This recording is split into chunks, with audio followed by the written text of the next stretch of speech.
darling child. I am your mother. I am your mother.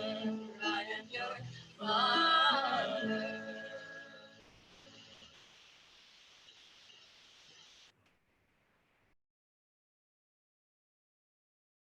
Beautiful. It's been such a joy to have so many people here with us on the banks of Ganga these days. And as we, all of us, are together at this time of a great challenge and a great tragedy, but it's also a great opportunity. And it's a great opportunity for us to come together, to really come together as one with the wisdom and the teachings and the awareness that we are gaining through this tragedy, through this extraordinary challenge, through the suffering. So much is becoming clear. It's becoming clear that the way we're used to living with Mother Earth, where either she's healthy and we're sick, like now, or we are healthy and prosperous and she's sick, like normally, that's not a sustainable way to live.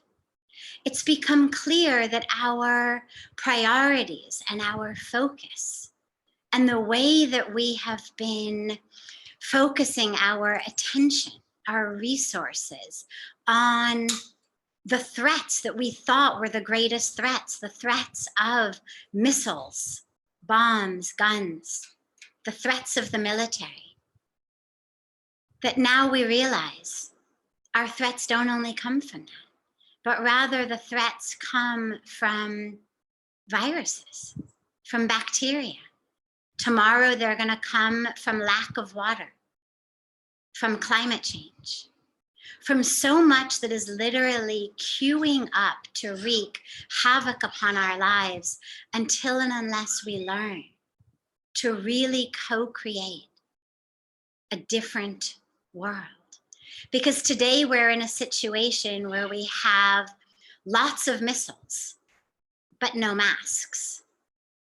Lots of guns, no gloves. But the gloves and the masks are actually the safety and the protection that we need at this time. And so as we are here, it's this time for us now to come together and to realize eventually by God's grace, the virus will end, this pandemic will end, but we don't want to go back to normal.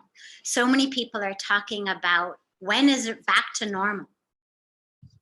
We don't want to go back to normal, because that normal is what has created this situation. That normal was a normal in which we were living under this illusion of separation. And now, of course, we've realized that that which someone is eating in a market in central China, I clicked it, but nothing's happened, is having this ripple impact onto the shelves of what's available in markets across the world, just says unmute, onto the doors that have closed in so many cities across the world, the lives, the economies that are shattered. So that illusion of separation needs to be broken. And we need to come together into a world in which we inherently realize that no one is safe unless we are all safe. No one is healthy unless we are all healthy. No one can be at peace unless that peace is global. Truly a world in which no one is left behind. And that is why we have invited all of you, the leaders, the faith leaders, the leaders of international interfaith organizations, to come together, because We say faith can move mountains, and we now need faith to give us the vision as well as the tools for implementation I can't of hear the a vision word, and I'm just sitting for here, the new normal. She's talking. And that's where we need our faith Yes. leaders to come together Yes. for that vision, Nothing from tools the point that I went of the implementation of that vision into this new normal. And so we are so blessed to have all of you here with us today, because it really is the faith leaders that the world turns to for vision, for guidance, for ethics, for values, for priorities. And tonight, our goal in this event is, what are those priorities? What are those values? What are those ethics? What are those actions that the world of faith needs to espouse, implement, and share with our communities? Because of course that vision has to be one and cohesive. We can't have a Hindu vision of the new normal, a Muslim vision of the new normal, a Jewish version, a Christian version. That vision, that version where we're going has to be one and united and cohesive and coherent and collective. And so with that, we begin with prayer, because as I was taught, perhaps on the first or second day of arriving into India, prayer is that which sweeps out our hearts, making them the pure and beautiful homes for God. And so I am deeply blessed to ask our Rabbi David Rosen to share with us the Jewish tradition. Yeah. It is a great honor and joy. Yeah, but she says you're. I share with you a prayer that is from the traditional Jewish daily morning service, the text and its inspiration. Blessed are you, O Lord our God, sovereign of the universe, who forms light and darkness, who makes peace and creates all, who in mercy enlightens the earth and all who dwell on it, and in his goodness renews creation every day continuously. How great are your works, O Lord! In wisdom you have made them all. Your creatures fill the earth. O everlasting God, in your abundant mercies, have compassion on us. Lord of our strength, rock of our stronghold, shield of our salvation, protect us all and teach us to treasure your creation, that it may flourish and that we may all flourish on it. O Lord our God, you are blessed in gratitude for your wonderful creation and the illuminating lights of the firmament that you have made, all of which glorify you forever. May we be worthy of your grace and love. Amen.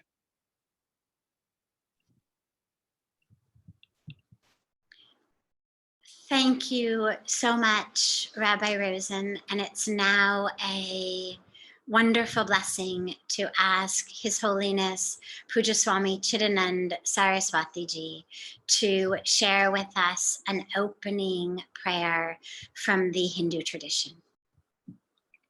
Om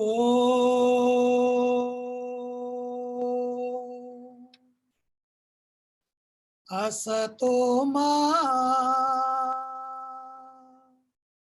Sadgamaya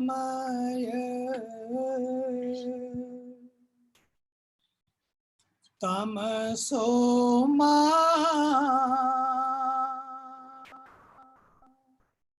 Jyotirgamaya Mrityorma Amritam Gamaya Om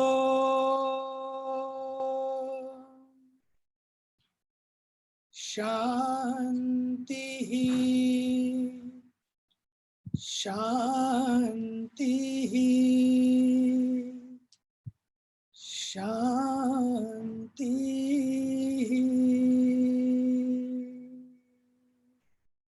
Mata bhumi putroham prithivya. Mata bhumi putroham prithivya. Mata bhumi putroham prithivya. Mata bhumi putroham prithivya. Prithivya. Prithivya.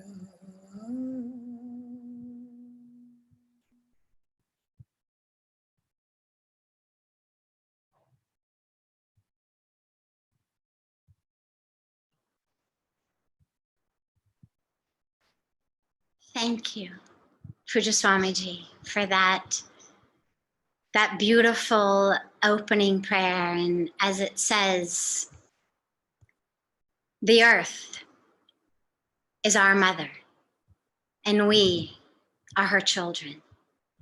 And with that, we move into our first panel. And the theme of that panel is just that. How do we realize, recognize, and interact with the earth as a living being, as a sacred living being? And how do we cultivate this sense of sacredness for Mother Earth, such that we can actually live and speak and act in ways that are protecting her, preserving her, and serving her? And there are a few points that we've asked the speakers to think about, which I'll just share with the audience. And the points are, how do we shift into a way of living where both humanity and Mother Earth can both be healthy, where it's not one or the other, but both together can be healthy? And how can faith leaders better communicate, model, and encourage the values and the ethics and the priorities and the actions to shift into this new normal of health, wellness, and wholeness for us and Mother Earth? And lastly, we know that people turn to our faith and our faith leaders for guidance and inspiration. And what now are the ways that we can best inspire the faith leaders to use their voices in ways to really help cultivate, germinate, and create the seeds that are going to blossom into the new tomorrow? And with that, it's a wonderful honor to ask our beloved Rabbi David Rosen to begin. Thank you again. I wish I had the wisdom to answer these important questions satisfactorily.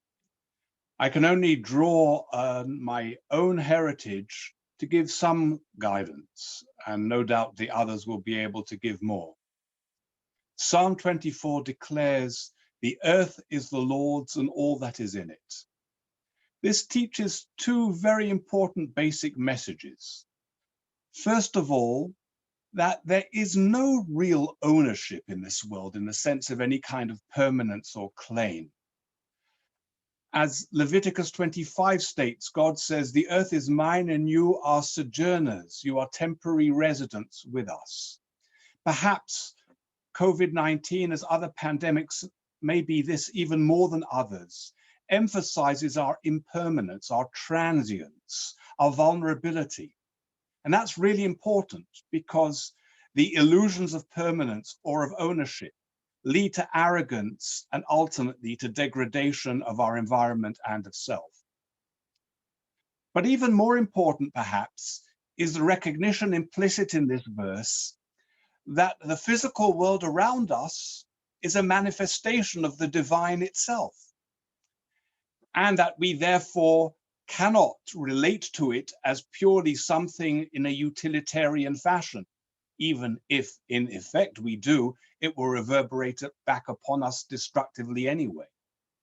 In other words, in the words of the great mystical 16th century Rabbi Judah Loewy of Prague, you cannot truly love God if you do not love God's creatures, God's creation.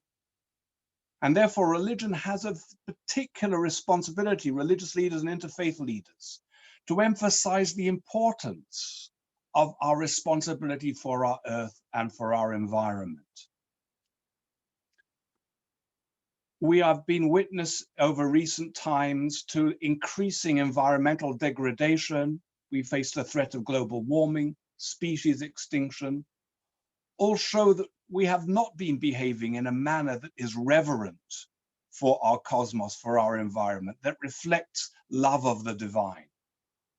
And perhaps COVID-19 is something of a wake-up call to us, to realize that a lifestyle that is so wasteful, as certainly within the developed and wealthy countries of our world, or one that exploits animal life mercilessly, whether simply for appetite or for superstitious ideas that somehow the animals can be of some value to them through their exploitation, but does not respect sentient life and does not honor the divine quality of our cosmos, is ultimately going to reverberate upon us very destructively.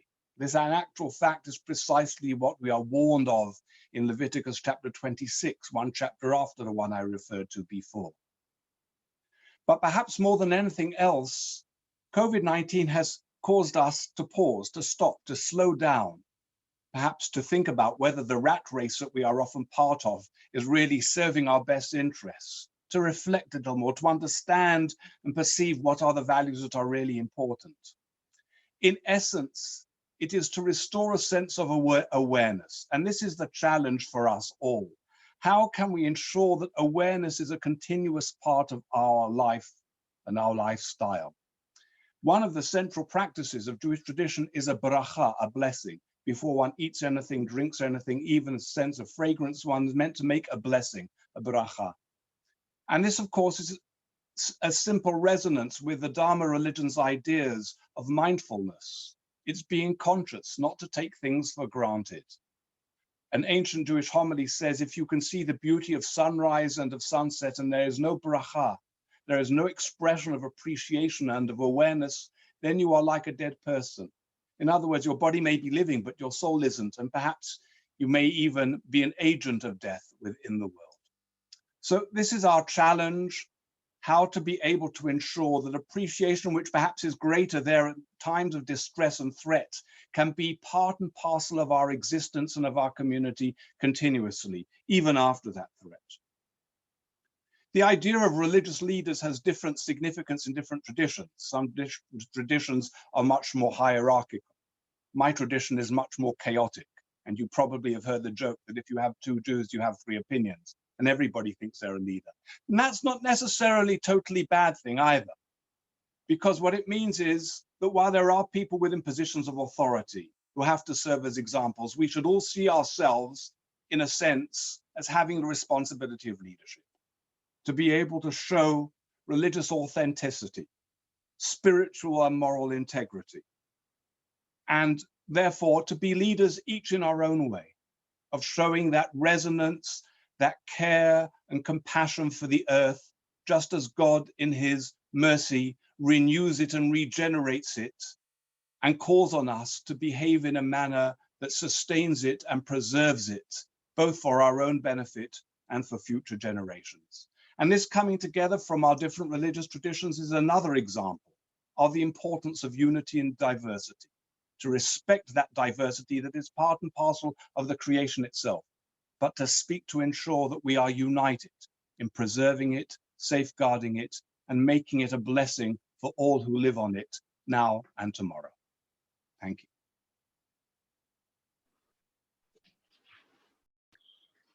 Thank you so much, Rabbi Rosen, for your usual abundance of brilliance and eloquence and depth, and such a wonderful honor to have you. He is, by the way, the international director for interreligious affairs of the American Jewish Committee based in Jerusalem, and a truly great voice, not just for Judaism, but for peace and interfaith harmony and relations everywhere in the world. It's now a wonderful honor to ask Reverend Michael Beckwith, the founder and spiritual director of the Agape International Spiritual Center of Los Angeles, to please share with us his beautiful wisdom. Thank you. It's my joy, my honor to be with all of you, and I to really speak about the fact that our Mother Earth is a living being.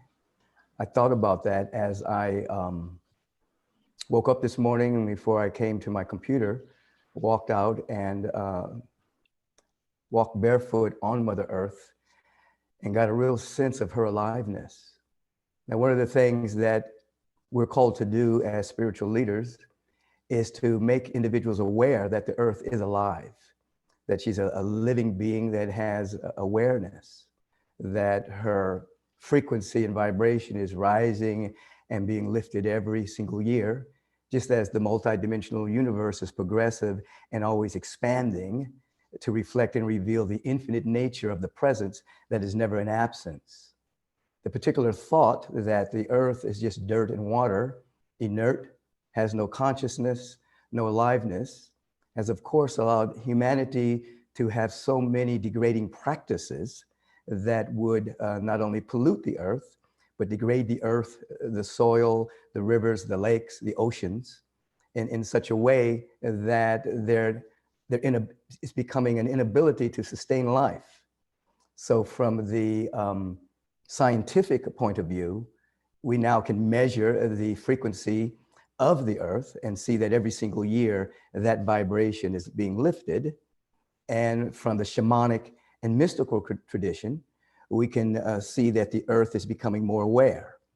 I'll always remember my dear friend Malidoma Some, the great shamanic teacher out of West Africa, who was going through his adult initiation, had to put the mud of his particular village on his body, not bathe for a particular period of time, and go into periods of meditation and deep trance. And after a period of time, he was able to hear the voice and the language of the birds, and then the rest of the animals. Then ultimately Mother Earth spoke to him. And Mother Earth said, as I've been saying here, that her consciousness and vibration was being lifted, and that she was waiting for humanity to be lifted as well, for humanity to come into a level of coherence with the fundamental harmony of the universe, the solar systems, the cosmos, and ultimately, of course, planet Earth, of which we are all earthlings. And to the degree that humanity does that through intentionality, spiritual practice, meditation, a prayer, a sacred service, selfless living, expanding one's consciousness beyond the little self, beyond greed, beyond selfishness, consumerism, etc. To that degree, as a species, we would continue to flourish. And those that continue to have a myopic a point of view of me, mine, get, consume. As the rabbi said, something about the rat race, even if you win the rat race, you're still a rat. And so from the shamanic tradition, from the mystical tradition, and from the scientific tradition, the earth is alive. It's sacred. We are earthlings. We are spiritual beings having an earthling incarnation of which we derive our nourishment, and we derive our ability to stay alive from Mother Earth. And so we have to be aware of the different ways that we pollute the earth. Physically, we pollute the earth through our consumerism, our one use of plastic, our factory farming, our carbon monoxide. There's all kinds of ways that our high tech but low touch society is killing the planet. And then there are the mental pollutants of separation and hate and greed and resentment and unforgiveness and worry and doubt and fear, which create a deep sense of separation from our integrity with the presence and the power and the love of God. And so it is our role as those who are practitioners of the spiritual way to bring this to our awareness of these different kind of pollutants, and to encourage individuals to take action every single day, cleaning their mind, their heart, and their soul of the pollutants of hate and fear and greed and doubt and worry, which only impugns our immune system and allows us to be more susceptible to the degrading viruses. And then, of course, the pollutants that we do to the earth, which makes her sick. But ultimately, that sickness comes back on us, because ultimately, it's the sentient beings who will suffer, and the earth will thrive again, just as we're seeing now during this COVID experience with individuals being quarantined, the less driving, the less running out and doing nothing with our time, shopping, whatever the case may be. The earth is beginning to flourish again in terms of the oceans, in terms of the pollution and things of that particular nature. So we're being asked to shift our behavior. We've been forced to shift our behavior. And as Sandvi indicated at the beginning, we don't want to go back to normality. We want to have a new norm in which our introspection creates a transpection. We go beyond merely looking at our internal moods, but actually go through a transpection where we're able to see our oneness with this presence of life and of beauty and of love, the sacredness of the earth, and then allow for our actions to be in lockstep with that vision and that sight. And it does begin with the awareness that not only are we sacred, for we're the image and the likeness of the Most High God, but the very earth itself is not inert dirt. Mother Earth is awake and alive. And we want to come into harmony with that higher frequency through our spiritual practices. So with the cessation of our two kinds of pollutants, the ones in which we degrade the earth and the ones in which we degrade ourselves through our own thought forms, which diminish our immune system. You know, we must be reminded here that our body temple is fashioned with such genius that our immune system can basically handle anything. If in fact, worry, doubt, and fear, perfect love casts out all fear. Worry, doubt, and fear are dissolved, and that sense of selflessness is expanded. We pretty much can overcome any dis-ease. And that is the genius of how we were created, by the presence that is never an absence. It is my joy to be with all of you today.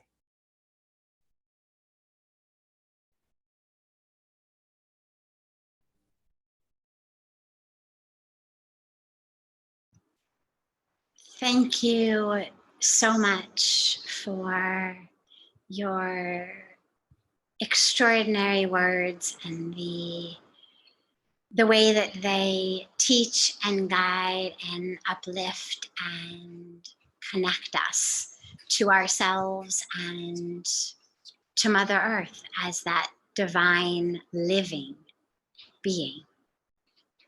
I think sometimes that she got so fed up with us that, like any mother, saying to her children after trying and trying and trying to teach them to behave, that finally just she said essentially, sit down and shut up. And that this is the collective sitting down and shutting up of humanity, where we've been kind of metaphorically sent into our rooms with no dinner until we've learned our lessons. So it's such a wonderful joy and honor to hear all of you share these teachings to help us learn that lesson.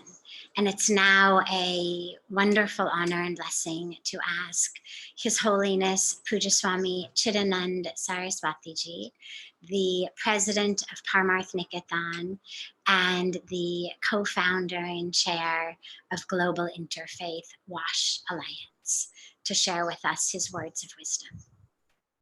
My regards to everyone. So beautiful to have you today on this Earth Day. Speaking from the banks of Ganga, sitting in the lap of the Himalayas in India, it's so wonderful to see you all. In Sanskrit, as I chanted earlier in our scriptures, Mata Bhumi Putroham Prithivyaha, the earth is our mother, we are her children. What happens to her happens to us. Today is Earth Day. It is also birthday of a new tomorrow. On this Earth Day and birthday, let us make it worth day. That is why we have all come together today.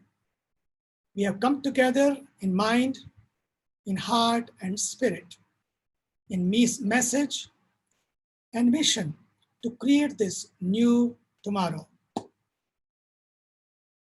I think there are a few very important things to share with you today. The seeds we need to plant are very simple.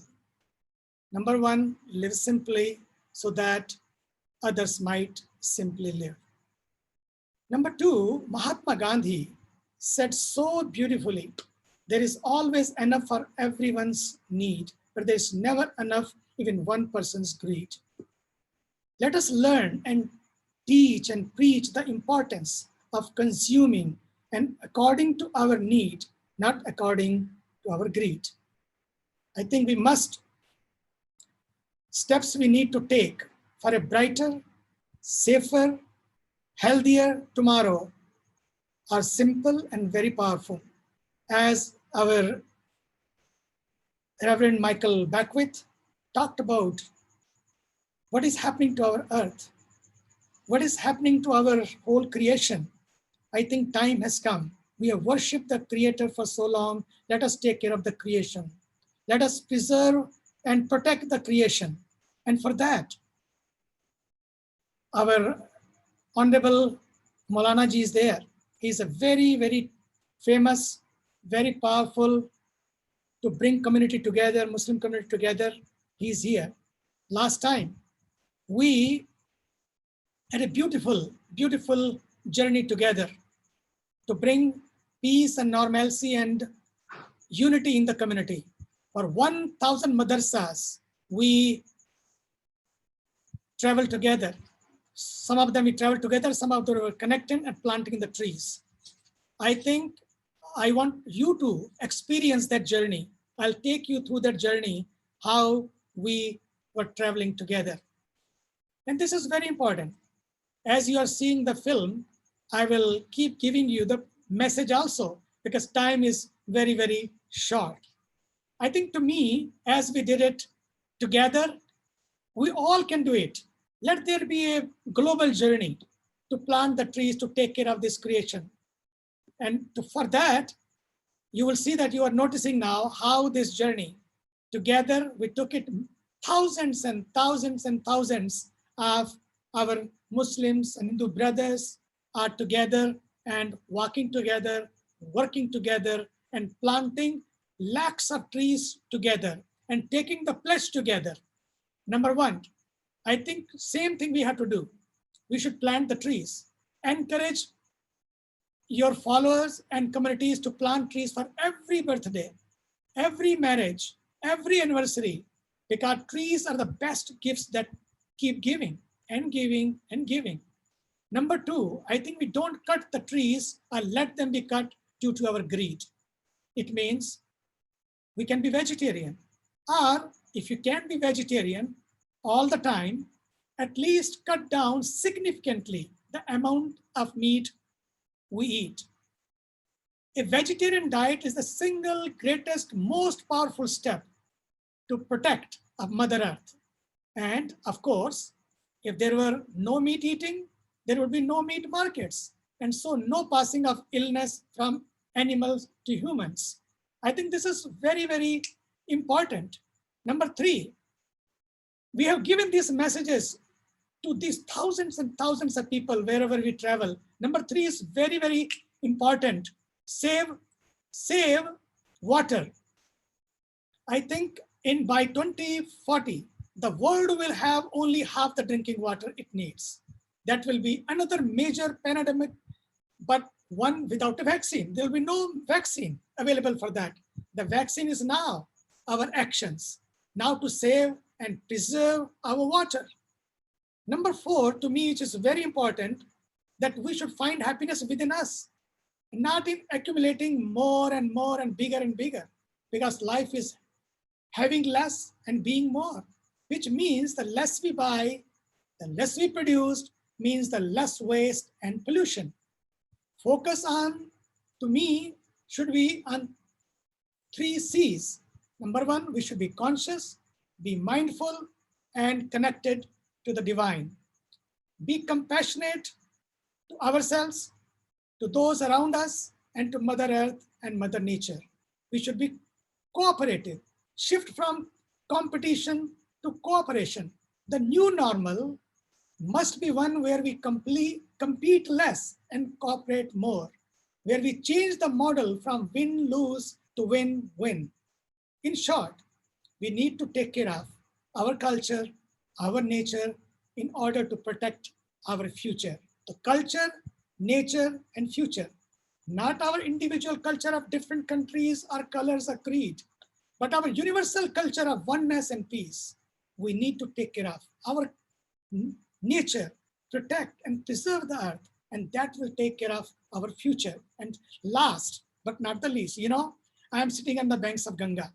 I can tell you that in this few weeks, the change we have seen, the elephants who were living in the jungle, they all have come on the street. I want to show you. And not only here, in many places, in Dehradun and Rishikesh, Haridwar, in many other places, look at the elephant is walking on the street. Can you believe it? Look at them.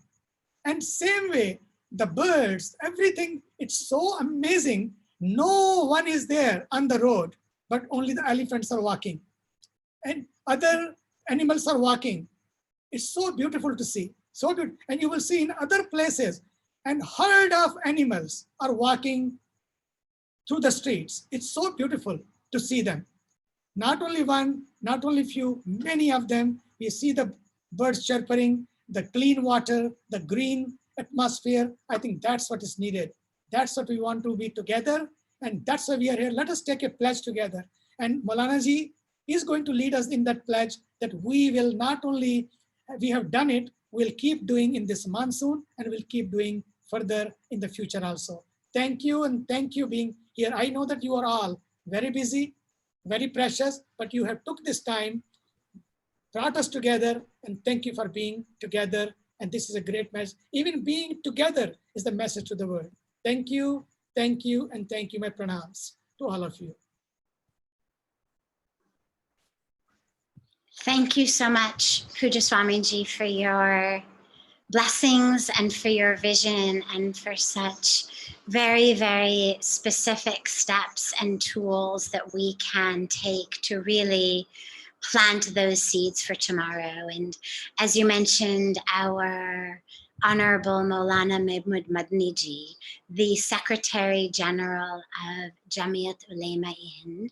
It's a wonderful honor to ask him to share his thoughts on this topic with us. He will be sharing in Hindi, but there will be a brief summary translation of that when he's done. Thank you, Sadhvi जी। सबसे पहले मैं शुक्रिया अदा करना चाहता हूँ स्वामी चिदानंद जी महाराज का कि उन्होंने मुझे ये अपॉर्चुनिटी दी कि मैं आपके बीच में आऊं इस अर्थ डे पर। अब ये अपॉर्चुनिटी है सिर्फ मेरे लिए नहीं बल्कि दुनिया में बसने वाले सब लोगों के लिए कि वो चलते चलते दौड़ते दौड़ते जरा ठिठकें, ठिठक के थोड़ा रुकें और रुक के पीछे मुड़ के देखें हमने क्या पाया, क्या खोया। रूमी एक बड़े सेंट गुजरे हैं, उन्होंने कहा था कोई भी चीज अगर आपकी जरूरत से ज्यादा है आपके पास तो वो आपके लिए मुसीबत है, चाहे वो पावर हो, चाहे वो मनी हो, चाहे वो इज्जत हो और चाहे वो खाने पीने की चीज हो। कोई चीज अगर जरूरत से ज्यादा है आपके पास, इसका मतलब यह कि जरूरत से ज्यादा की तमन्ना बुरी है, जरूरत से ज्यादा रखना बुरा है, खुद आपके लिए, हमारे लिए। अभी दुनिया में जो कंज्यूमरिज्म की बात चल रही थी, तो दुनिया में जिस तरह कंज्यूमरिज्म हो रहा है उसका यही है कि हमारे पास जरूरत नहीं खाने पीने की चीज की, लेकिन हमने भर रखा है और फिक्र में पड़े हुए। इसी तरह से जो दुनिया के सामने बड़े चैलेंज हैं, उन बड़े चैलेंज में से एनवायरनमेंट का सबसे बड़ा चैलेंज है। और एनवायरनमेंट दो तरह का होता है, एक बाहर का एनवायरनमेंट है जिसका ताल्लुक है पानी से, जंगलों से, पेड़ों से, जमीन से और हमारे बाहर की चीजें जो हवा से, कि उसमें पॉल्यूशन नहीं होनी चाहिए और पॉल्यूशन को कैसे जो आ गई है उसको कैसे दूर किया जाए। और दूसरा है हमारे अंदर का कि हम अपनी सुप्रीमेसी के लिए कभी रिलीजन के नाम पर, कभी रीजन के नाम पर, कभी देश के नाम पर और इसी के पीछे हैं। तो हमने ह्यूमैनिटी को छोड़ा, हमने नेचर को छोड़ा और अपनी जो ह्यूमन होने के लिहाज से हमें खुद अपने लिए जिन चीजों की जरूरत थी उन्हें सबको छोड़ दिया हमने, और सुप्रीमेसी डेवलप करने के नाम पर दुनिया के अलग अलग हिस्सों में अलग अलग वक्तों में, कभी किसी मजहब ने, कभी किसी रीजन ने, कभी किसी रिलीजन ने, तो हमें इस चीज ने हमारी यूनिटी को तोड़ दिया। आज वक्त आया है कि बाहर की प्रॉब्लम पॉल्यूशन को दूर करने और अंदर की प्रॉब्लम को दूर करने के लिए हम इकट्ठे हों। याद रखिए, हम बाहर बहुत कुछ साफ कर सकते हैं, ठीक कर सकते हैं, लेकिन जब तक हम अपना अंदर ठीक नहीं करेंगे तब तक बाहर को पूरी तरह ठीक नहीं कर पाएंगे। अगर मदर नेचर को बचाना है, अगर कुदरत के बनाए हुए सिस्टम से दुनिया को चलाना है और उस सिस्टम को फॉलो करना है, तो हमें अपने अंदर की गंदगी को दूर करना होगा, अंदर की पॉल्यूशन को निकालना होगा, जो हमारी इंटरनल पॉल्यूशन है। और फिर हमारे लिए कोई मुश्किल नहीं होगा यूनिटी इन डाइवर्सिटी का जो ख्वाब है, जो ड्रीम है, उसको हम पूरा कर सकें। मैं स्वामी जी को मुबारकबाद देता हूँ, शुक्रिया अदा करता हूँ और ये ऑफर करना चाहता हूँ स्वामी जी के नेतृत्व में, उनकी लीडरशिप में, कि हम फिर जैसे ही मौसम ठीक हो जाए, वायरस का मौसम भी ठीक हो जाए और नए प्लांटेशन का समय आए, तो हम 1000 नहीं और हजारों मदरसे, Gurukul, school, hospital, railway station, public places, और कम से कम इंडिया में हम लोग 1 मिलियन ट्रीज को अगले 1 साल में हम लोग प्लांट करने का ये निर्णय करें, अज़्म करें, ओथ लें, प्लेज लें कि हम ये करेंगे और सिर्फ लगाएंगे नहीं बल्कि उसको बचाएंगे और जो बचे हुए हैं उनको बचाएंगे और हम यूनिटी इन डाइवर्सिटी का जो हमारे बड़ों का ख्वाब था, ड्रीम था, उसको पूरा करेंगे और इस नेचर को भी बचाएंगे, अपने आप को भी बचाएंगे। बहुत बहुत शुक्रिया, धन्यवाद, बहुत शुक्रिया। Thank you so much, Maulana ji. आपने इतनी सुंदर तरह से summarize किया. Just to quickly translate a few words, won't have the opportunity to translate everything, but he said now is the time for us to stop and reflect. He said this coronavirus has given us that opportunity to really stop, think, and reflect. And he gave the example of how Rumi says that anything in excess is unhealthy for us. And he says both the desire to have as well as the actual having of too much is unhealthy for us. And he said, he spoke about the challenges, the global challenges we face. And he said the challenge of both the pollution in our environment, one part, is the climate change and the environmental pollution that he spoke about, but also he emphasized the internal pollution. He spoke about the pollution in our minds, in our mindsets, and he said that now we have to, in this pursuit of supremacy, in this illusion of supremacy, we have tried to take over and control, but we have forgotten that which is the most important to us. And he said, now is the time for us to really, really work on cleaning the internal pollution. He says, until and unless we can clean the internal pollution, the external pollution cannot be sustainably taken care of. He also said so beautifully and pledged that with Pujya Swamiji this monsoon season, he, together with the Jamiat Ulma Hind and the Global Interfaith WASH Alliance, will be planting 1 million trees this monsoon season. So a wonderful pledge was also taken today on Earth Day. Thank you.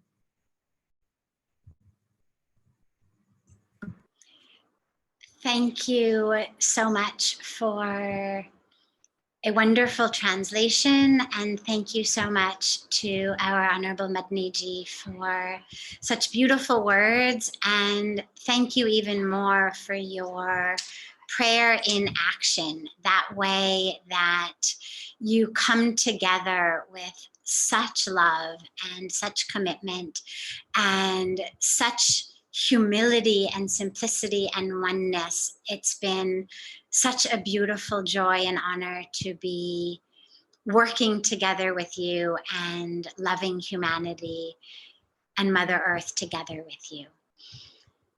As we bring this first panel to a close, we've been inspired and touched so deeply and have been given already such extraordinary teachings and drops of such nectar for these seeds of slowing down, pausing, going within, connecting. And then out of that connection, we act. And in that action, we purify, clean, clear both our internal environments and then the external environment, as the external is the reflection of the internal. And such deep gratitude to all of you for your presence and your words and your wisdom and your leadership, and for really not just speaking these teachings, but living, breathing them every minute of your lives and touching so many millions in your communities. Before we go into panel 2, we will have 2 more prayers. And I would like to ask Dr. Professor Aza Karam, who is now the Secretary General of Religions for Peace. And just prior to that, she was the Senior Advisor of Culture at UNFPA and the head of the United Nations Interagency Task Force on Religion, and truly an extraordinary model power of leadership for so many people all across the world, and a dear, dear and beloved friend. And it's wonderful to request her to share with us a prayer from the Muslim tradition. Thank you very much, Sadhviji. I acknowledge in all this gracious introduction of yours, I acknowledge one fact only, which is that we are indeed good friends, and that is a wonderful balm to my soul all the time. So I'm very grateful to you for seeing so much more than there is there. But that I think is the beauty of your own wisdom and your own eyes. Thank you for that. I am not a religious leader by any stretch of the imagination, but I do have a passage in the Quran just behind me here, which I treasure a great deal. And if you'll permit me, I would like to be able to read it out to you and just summarize the gist of it, because I do not know how I can possibly translate it word for word. Of course, I could look it up, but I prefer to just share with you the ayahs themselves, the verses themselves, and then share with you what they evoke in me as a believer. This particular surah is mentioning the following. أعوذ بالله من الشيطان الرجيم بسم الله الرحمن الرحيم الله نور السماوات والأرض مثل نوره كمشكاة فيها مصباح المصباح في زجاجة الزجاجة كأنها كوكب دري يوقد من شجرة مباركة زيتونة لا شرقية ولا غربية يكاد زيتها يضيء ولو لم تمسسه نار نور على نور يهدي الله لنوره من يشاء ويضرب الله الأمثال للناس والله بكل شيء عليم صدق الله العظيم. This is a verse about the light of God. And it is beautifully described in terms that are almost impossible to capture in words. And I believe that the gist of it is that the light that is God is impossible to quantify or to put into words or to describe. It is so pervasive. It is all pervasive. And it is a light of healing. It is the light of truth. It is a light of compassion. It is a light of grace. And the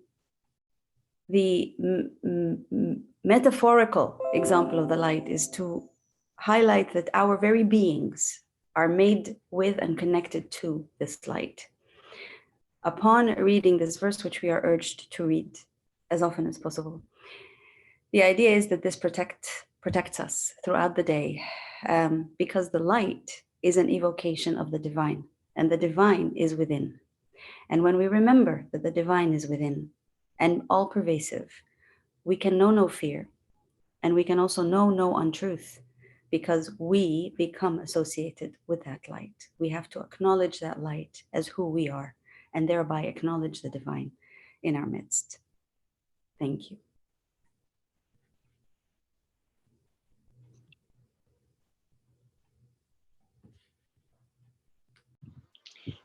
Thank you so much, Aza.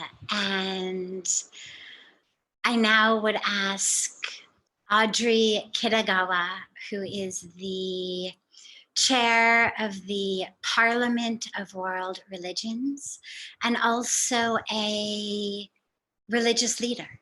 She's the president of the Light of Awareness International Spiritual Family, as well as being the president and the founder of the International Academy for Transcultural Cooperation, and a truly beautiful embodiment of light, of grace, of love, and of devotion. So she will offer an interfaith prayer for us today. Thank you so much, Sadhvi ji. And we give thanksgiving to the divine creator of all there is for this sacred gift of life, and express our gratitude for this opportunity to be together in remembrance of Earth Day on this, its 50th anniversary. May the theme of this 50th anniversary, climate action, help us to move together to strengthen the bonds of solidarity among all peoples everywhere in our joint efforts to do what is needful to restore our deep respect and sacred relationship with Mother Earth. May this realignment of our lives with the sacred deepen our remembrance of the divine source from which we all arise and to which we shall all return. May we grow more deeply into our hearts of love and true caring for Mother Earth, knowing that if we can live in sacred relationship with Mother Earth, we shall grow in greater love, compassion, understanding, and kindness for each other. Amen. Om Shanti, Shanti, Shanti.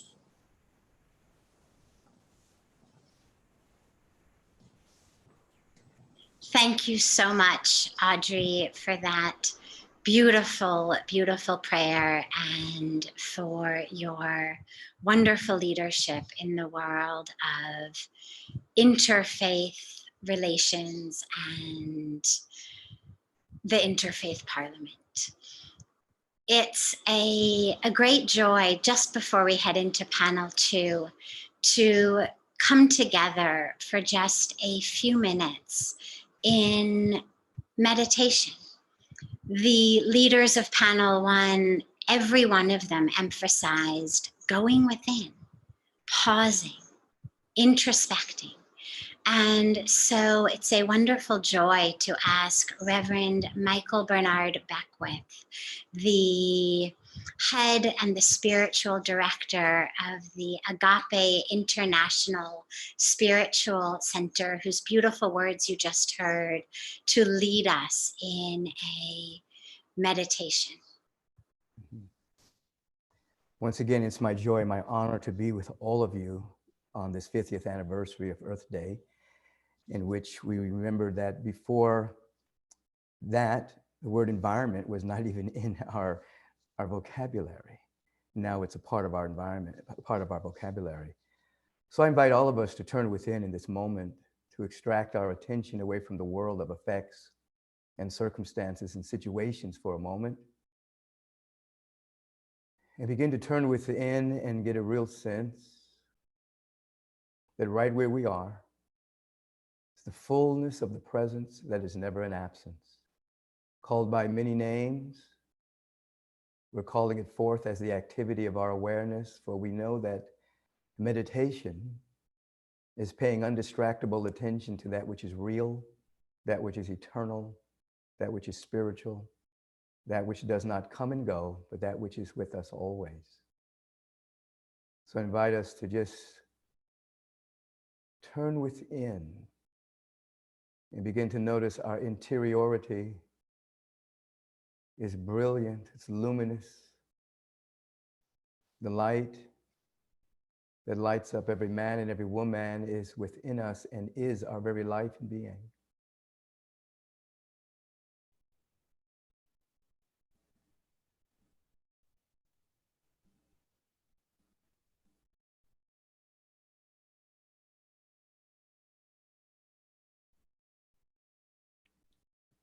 And in this moment of sacred silence and quietude and stillness, the ability to govern our own attention,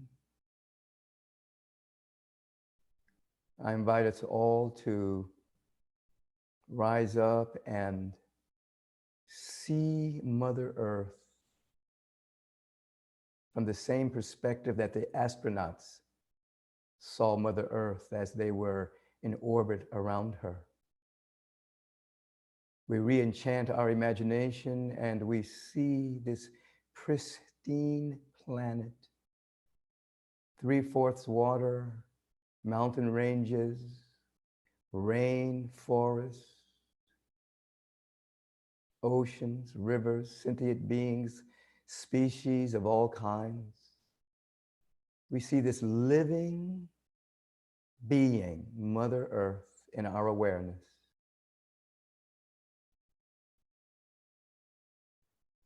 There are no forceful boundaries or borders. We see this spinning orb of great brilliance and luminosity and awareness shining. And in this meditative moment, we consciously bless this planet. We consciously bless the rivers and the lakes, the oceans, the forests, the trees. We consciously bless the very ground upon which we walk. We bless the air in our awareness, and in this blessing, we begin to embrace and transmute and transcend the pollutants in the air, the mental, internal pollutants and the physical pollutants from consumerism. In this meditative moment of our oneness with the presence of God, God has the whole world in its hands through our awareness right now. And our awareness is pristine, a pristine blessing for Mother Earth, sentient beings, all species, the earth itself, the rivers, the oceans, the mountains, the forests, with undistractable awareness, undistractable attentiveness. We call forth the brilliance and the rejuvenation and the regeneration and the renewal, not only of our minds and hearts, but of the planet itself. Oh, great God of the universe, how magnificent is thy holy name, thy perfect nature in us and as us. I speak the word for and about each of us, for and about this planet, that divine renewal, regeneration even now takes place. And that anything that would hinder, delay, obstruct, or deny this has no power here in this united state of consciousness. And that we free the earth to heal herself, as humanity is now freed up to heal its interiority, its perception of reality. And we see the sacredness of each other, the sacredness of the planet, the sacredness of the cosmos.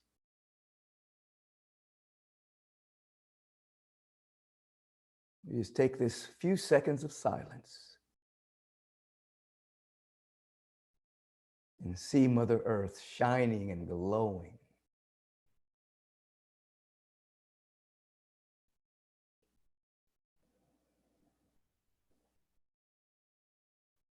Oh, we give thanks for this. We reside and inhabit the field of thanksgiving and gratitude. We fall deeply in love with the presence, deeply in love with humanity in general and in particular.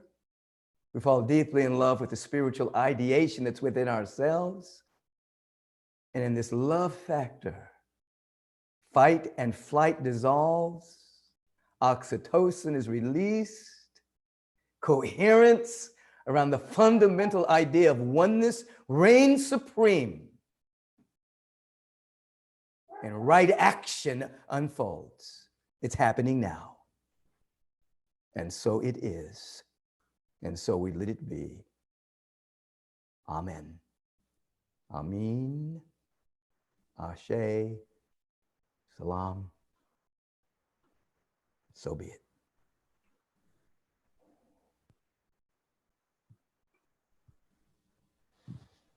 Thank you.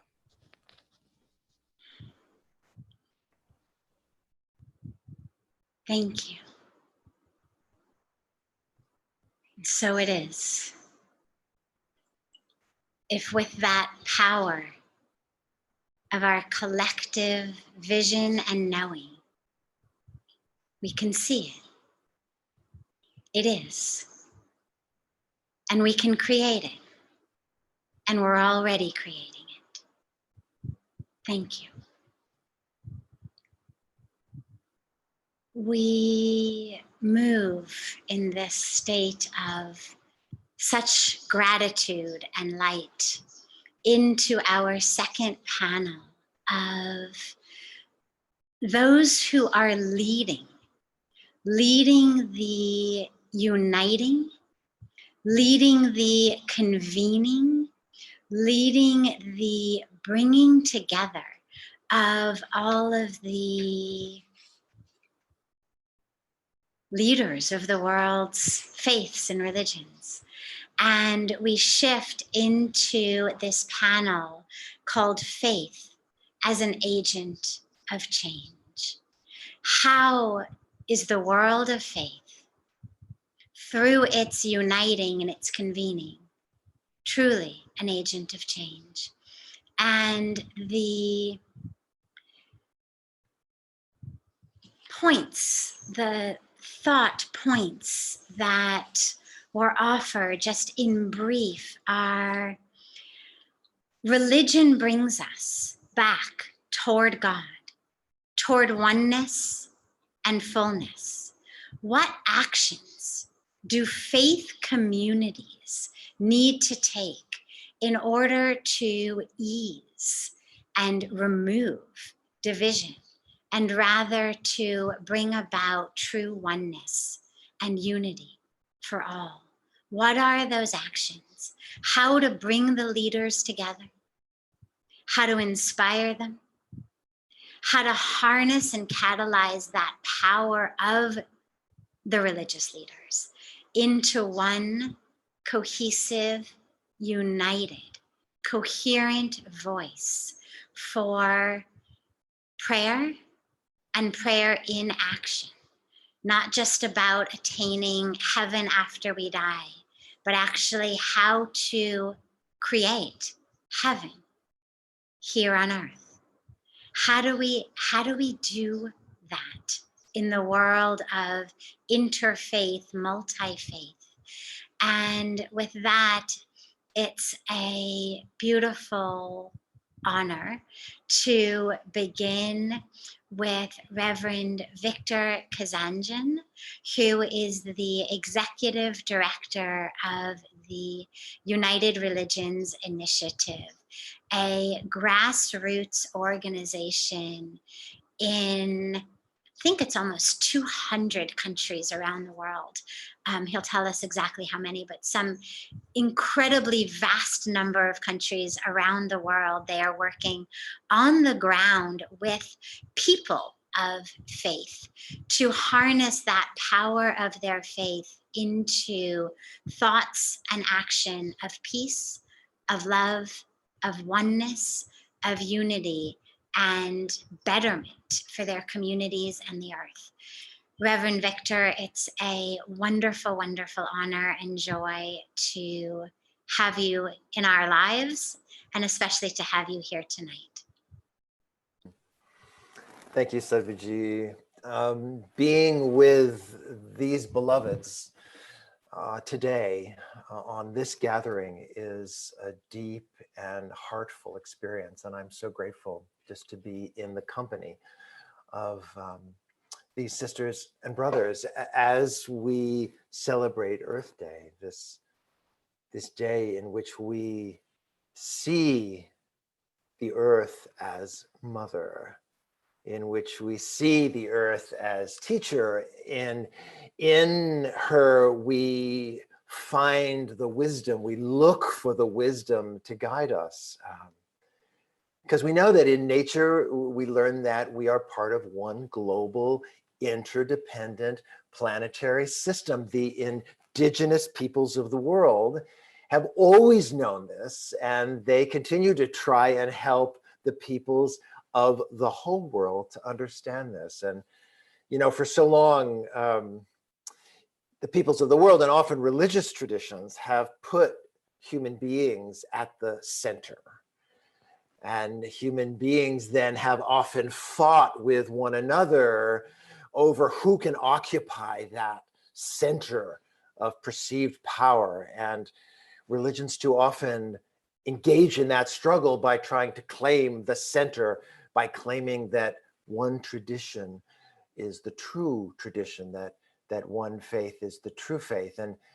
And that claiming of the center, the supremacy or superiority by religion or culture or race or nation, has led to such horror among human beings and towards all living creatures and towards the earth herself. But, you know, for me, the earth teaches us that there is no one center.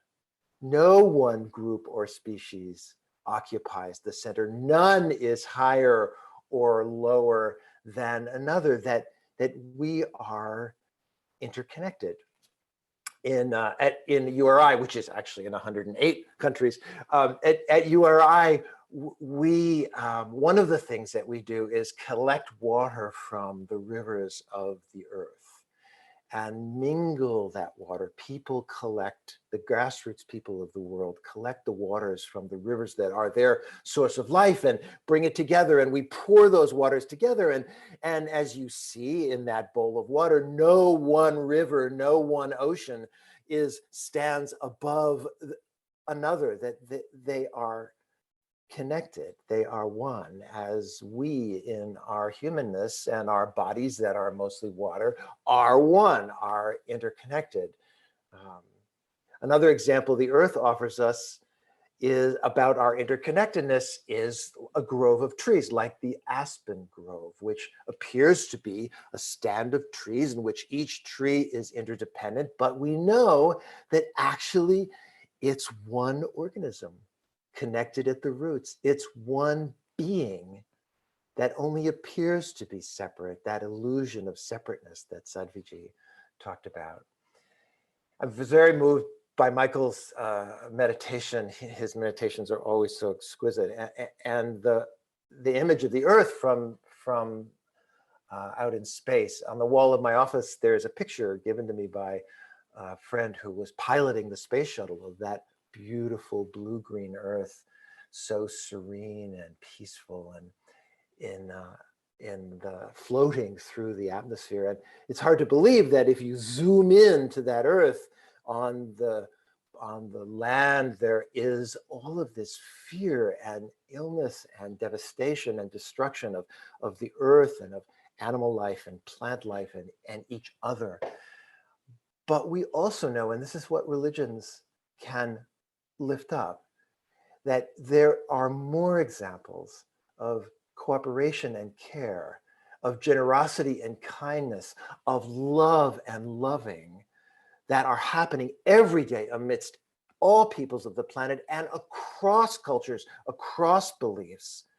People are finding community and connectedness and then turning to nature and humbly and with a sense of great sorrow at how we have treated the earth, turning towards nature for forgiveness and moving into a spirit of oneness and cooperation. The grassroots community that I am blessed to be part of, URI, is modeled after nature. URI is less of an organization than it is an organism. It's a network of grassroots peoples who believe that life begins at the roots. And you know, when we talk about leadership, I'm not a leader in the way we traditionally think of a leader. I am simply holding a space that represents millions of grassroots people whose voices are the voices of leadership, whose voices are the voices of the people of the planet and the creatures of the world that they share this world with. And so seeing ourselves as one organism of one planet, and religions claiming that root, that spiritual root that was the essence, that we're one among many, that God created us one among many, that the diversity of God, of all life, is the diversity of God. When I look in your eyes, all the people here, when I look at the tree outside my window or the animals in the forest, I see the divine. I see a reflection of the divine. And so we in the religious community can decenter the notion of human beings being at the center, or of particular communities being at the center, and embrace this notion that we're one among many. And when we look into each other's eyes, when we look at this planet, when we see the oceans and the rivers and the trees and the forests and the creatures that we share the planet with, that we are experiencing a more fullness of the divine, of the great spirit, of the spark of life. So I think as we work together, as we worship together, as we are activists together on behalf of peace, justice, and healing for our world, that act of standing in our oneness, in our interconnectedness, in a non-dualistic way, where we are not separate from each other, but that we are heart to heart, being to being, connected as it always was and forever will be. And so to be able to be in our oneness, I think, is probably the most important thing at this moment, as there are those whose worldview seeks to divide, there are others of us whose worldview seeks to unite. Thank you.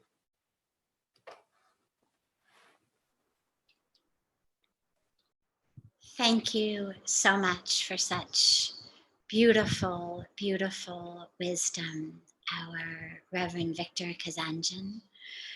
And I now will ask Dr. Aza Kadam, the Secretary General of Religions for Peace, to share with us her wisdom and her inspiration on this.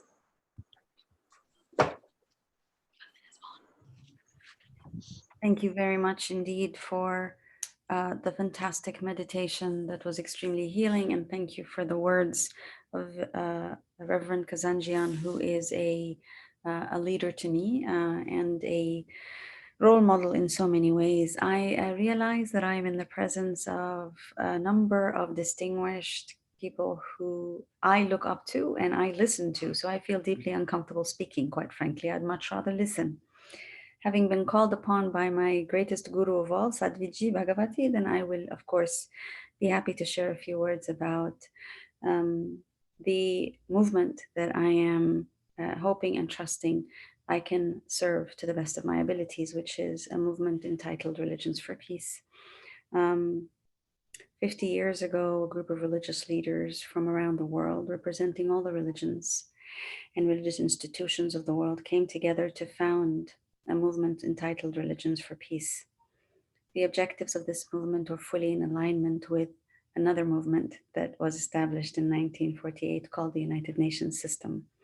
In many ways, Religions for Peace is the United Nations of religion. It represents all the major religious institutions in the world. There's a tremendous privilege in the responsibility in serving such an intricate mechanism. Unlike URI, which is the grassroots light, this is the institutional light.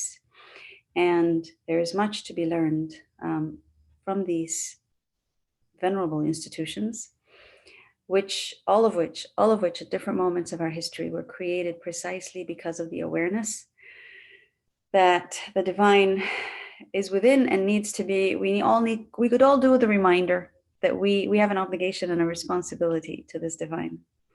The consciousness about not just Earth, but our universe, the planets, that consciousness, I think, has been a fundamental part of the coming together of these institutions. They disagree on a great many things, but they also agree on a great many things. And one of the things that they have agreed to and have agreed on systematically is the value of nurturing and sustaining this particular planet that we inhabit. I'd like to think of the work of Religions for Peace now inclusive of partnership and guidance from the Parliament of World Religions and the United Religions Initiative and others. I'd like to think of that work as a manifestation of the kind of sacred activism that my other professor, Andrew Harvey, speaks of and writes of quite a bit. I believe it takes a significant amount of effort, perhaps for the rest of our lifetimes, until we can achieve the kind of sacred activism that we each have the candle burning within us of. Until such time, it's always a journey. The journey itself is part of the realization. And our journey to protect this earth begins with what we believe. It is, I believe, hard to have a faith and not realize that in order to live the faith and honor the sense of faith, that we would have to protect everything living around us. It'd be extremely difficult for me to understand how it is that we can believe we are people of faith and at the same time not realize that the very earth we walk on is alive, is very much alive. So therefore we must tread very carefully, very gently on this earth, as we must tread with compassion, with mercy, and with love on the relationships that we build with one another. They must be built on the fundaments of compassion and mercy and love. And what I think we are confronting now is a clear example. COVID-19 is a clear example of the extent to which we have lost the threads of connectivity. We can no longer see the connection between what we eat, what we breathe, how we walk, and how we think. We believe these to be different things. Many of us have lost the thread that connects us to the planet that we are part of. And I believe that the role that religions have to play now is to remember and remind us of these threads. And many of you on this call have been doing this systematically for so many years. And I think the issue here is that perhaps we don't speak with one another together in one voice. And I think here is where Religions for Peace and United Religions Initiative and Parliament of World Religions and many others, here's where our biggest challenge lies. Not so much in preaching the values of respective religions, not so much in only upholding the beauty of every religion, but quintessentially in being able to deliberately and intentionally work together across and with all faiths. I think that's our biggest challenge. COVID-19 is teaching me, as I sit and observe so much of what is going around me, it's teaching me the following. We are incredibly committed, all of us in this space, to saying the right things, to being there for one another in whatever possible capacity. We speak of our faith and we honor our faiths as we speak of it, as we practice it. I'm not so sure, however, that we necessarily call for the fact that it is important to work together to serve all, regardless of our color or shape or size or name or gender. I have found it particularly challenging to make that call to say we must all come together to serve together. But it isn't just the call, because we are still very good at the call. We're still very good at the words. It's the actual coming together, putting our money where our mouth is and actually supporting this coming together. I think that's going to be an interesting challenge. I'm finding it one already. It's not that each community has not run in service to each other.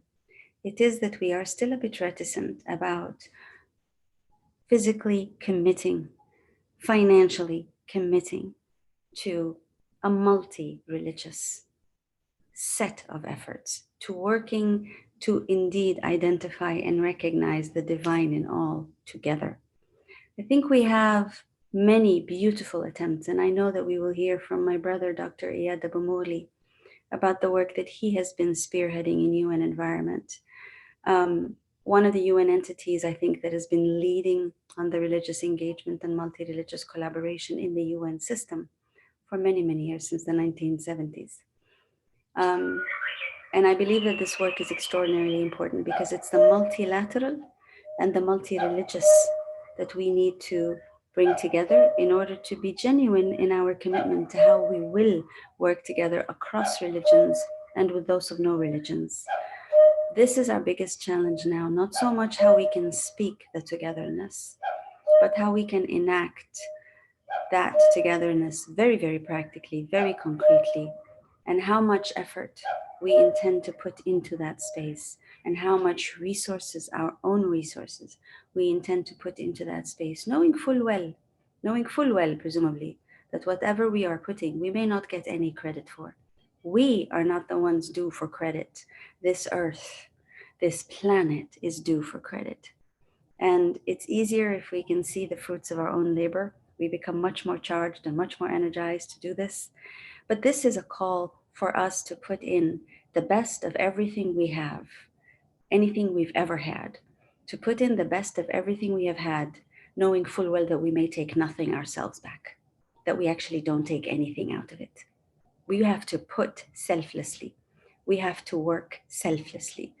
And that is a hard ask of most human beings. But that is the ask that this particular crisis that is facing every single one of us very much demands. Can we be selfless in this space? Because to be able to honor sacred activism is quintessentially to lose sight of the self. To have the self within because it is God, but not to have that as the determining feature of whether we will come together or not. And every institution, every initiative has a self, has an ego. And it's extraordinarily difficult to try to get rid of that ego. But that is, I think, the quintessential task in front of us today. If we seek to save our planet by trying to raise collective egos, I wonder at just how far we will get. But if we try to learn that we must forego our respective ego and come up with a collective sense of mission and purpose that we actually devote our own resources to, knowing full well we may get no mention, no credit, no worthy attribution, and yet we persist, and yet we give, and we give selflessly. That, I think, might be the magical formula to help us save this particular planet that is all we've got as a gift from the divine. And I trust fully in every single one of you on this call, because every single one of you that I know and that I have not had the chance to meet, but I have read the work of, every single one of you has served selflessly in so many ways.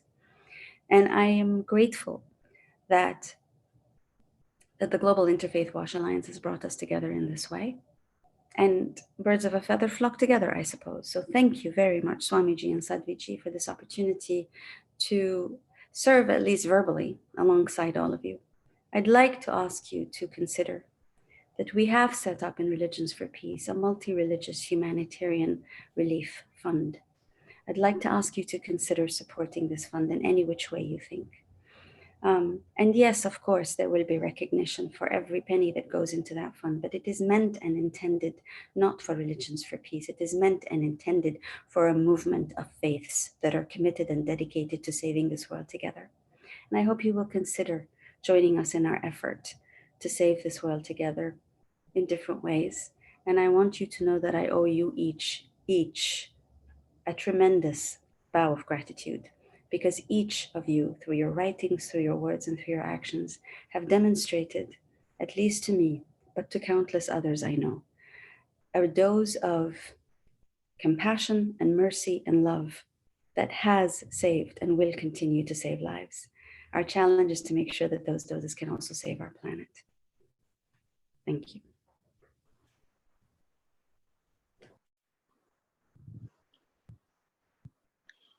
Thank you, Aza, for such beautiful words of inspiration and really pointing us into very, very clear, as always, direction of where we need to go and what that new normal needs to look like if it's going to actually be something in which we are healthy and Mother Earth is healthy.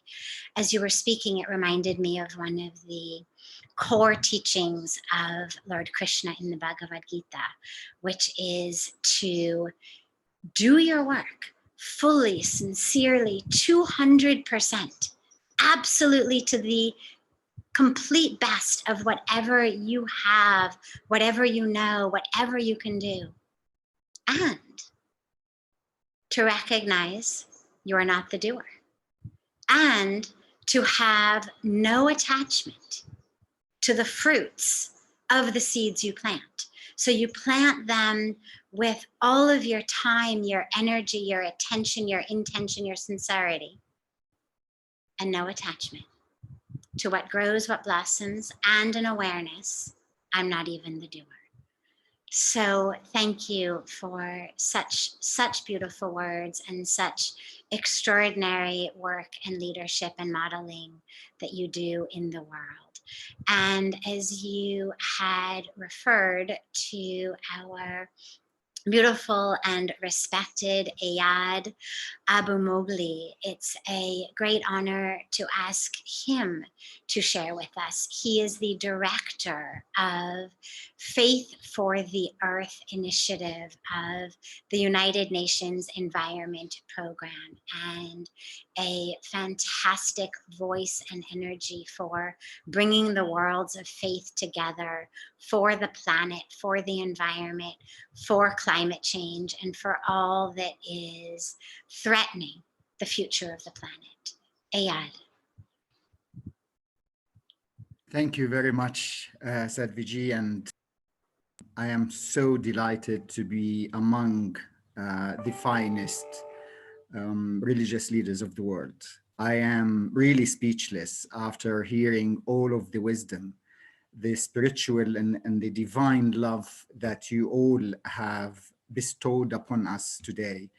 And we are still learning from your wisdom, and we will continue learn, not only learn, but also practice and try to a little bit emulate your leadership in all of what you're doing.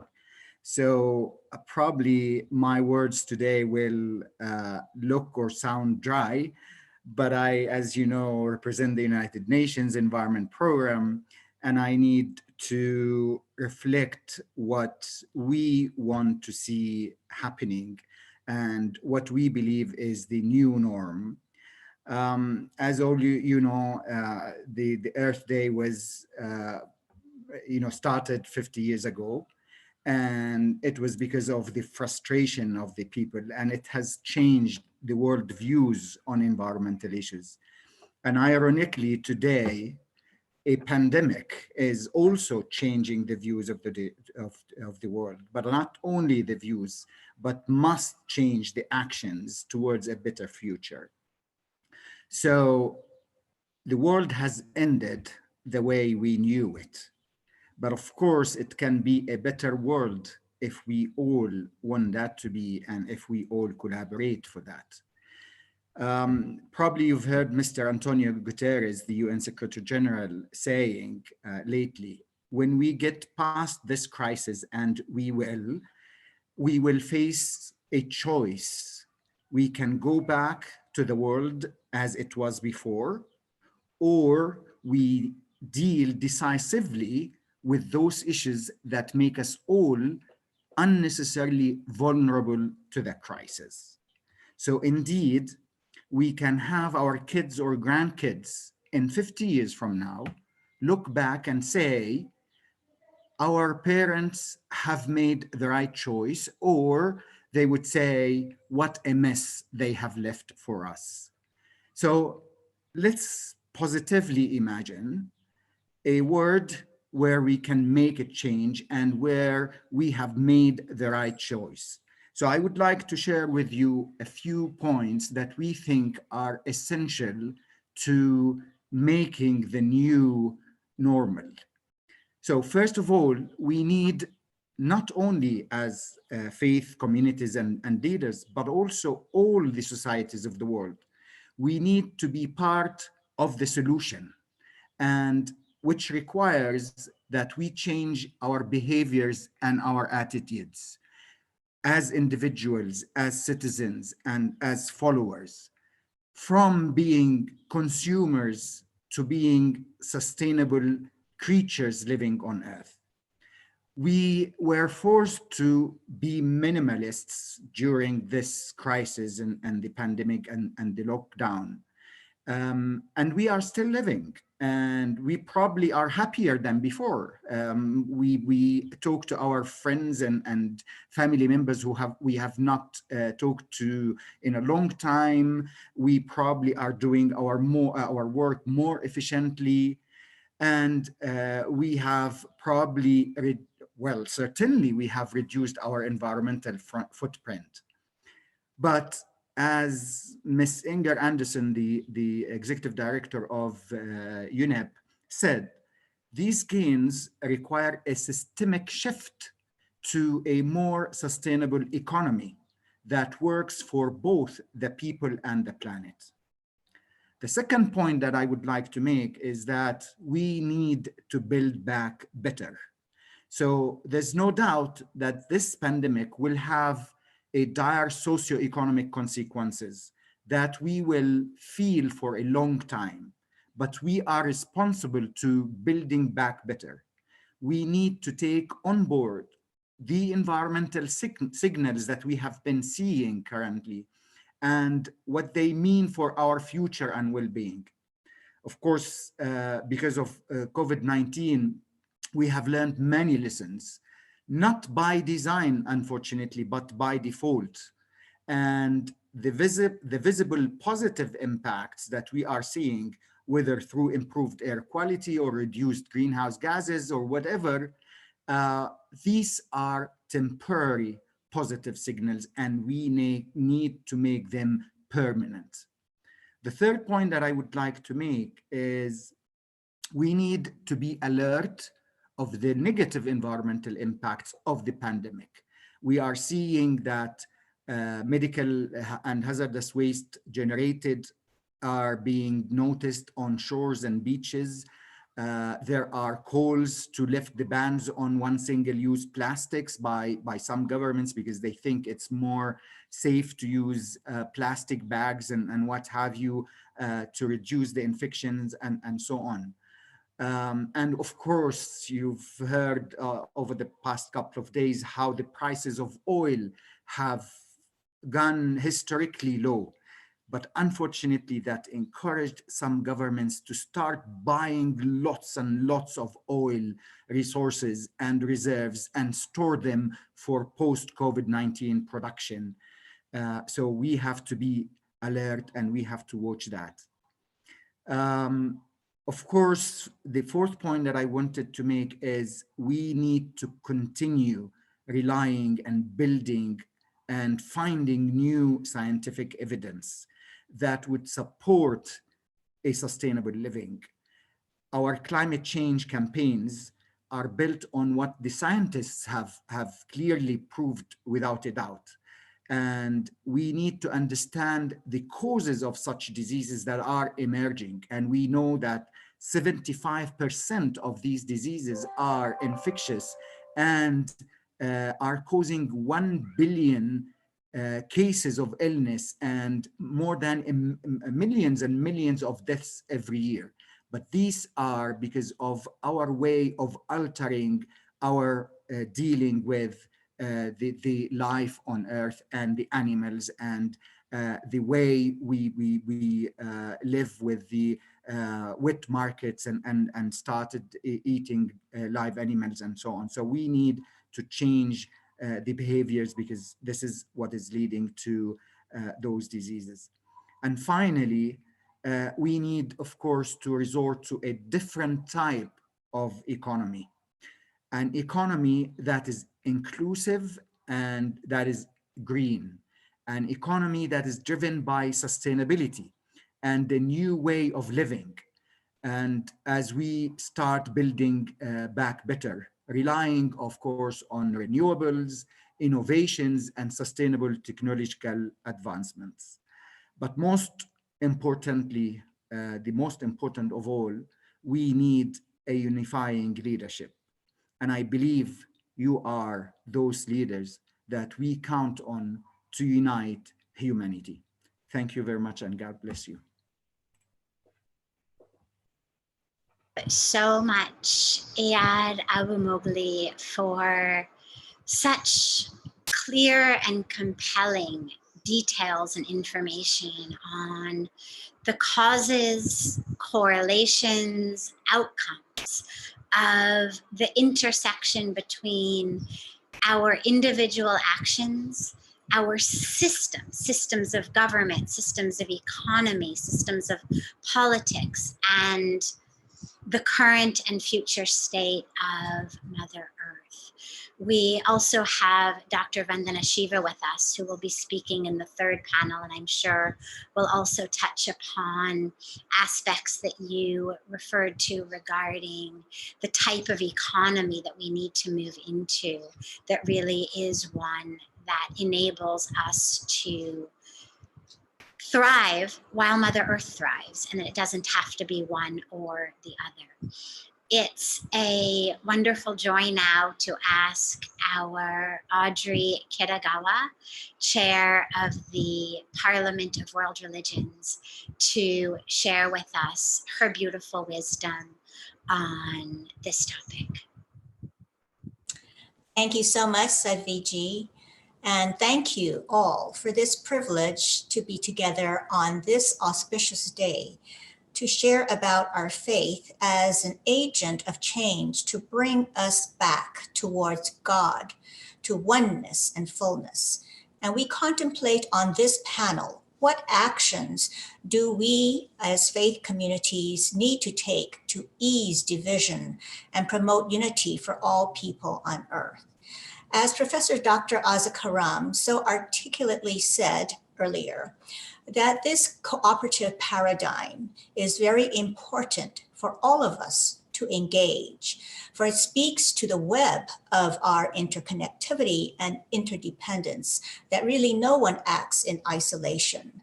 And the actions of one has impact on us all. So it is important that we come together and work together to make this world a better place.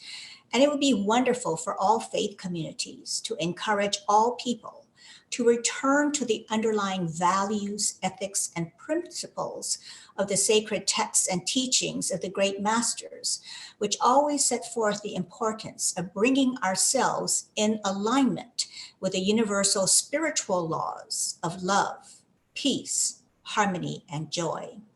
And I do want to share about the Parliament of the World's Religions Global Ethic, which is its signature document.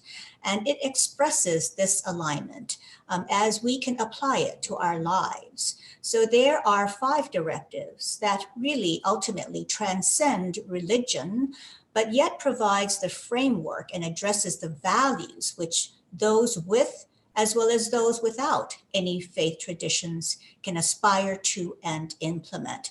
So very briefly, these 5 directives are: 1, commitment to a culture of nonviolence and respect for life.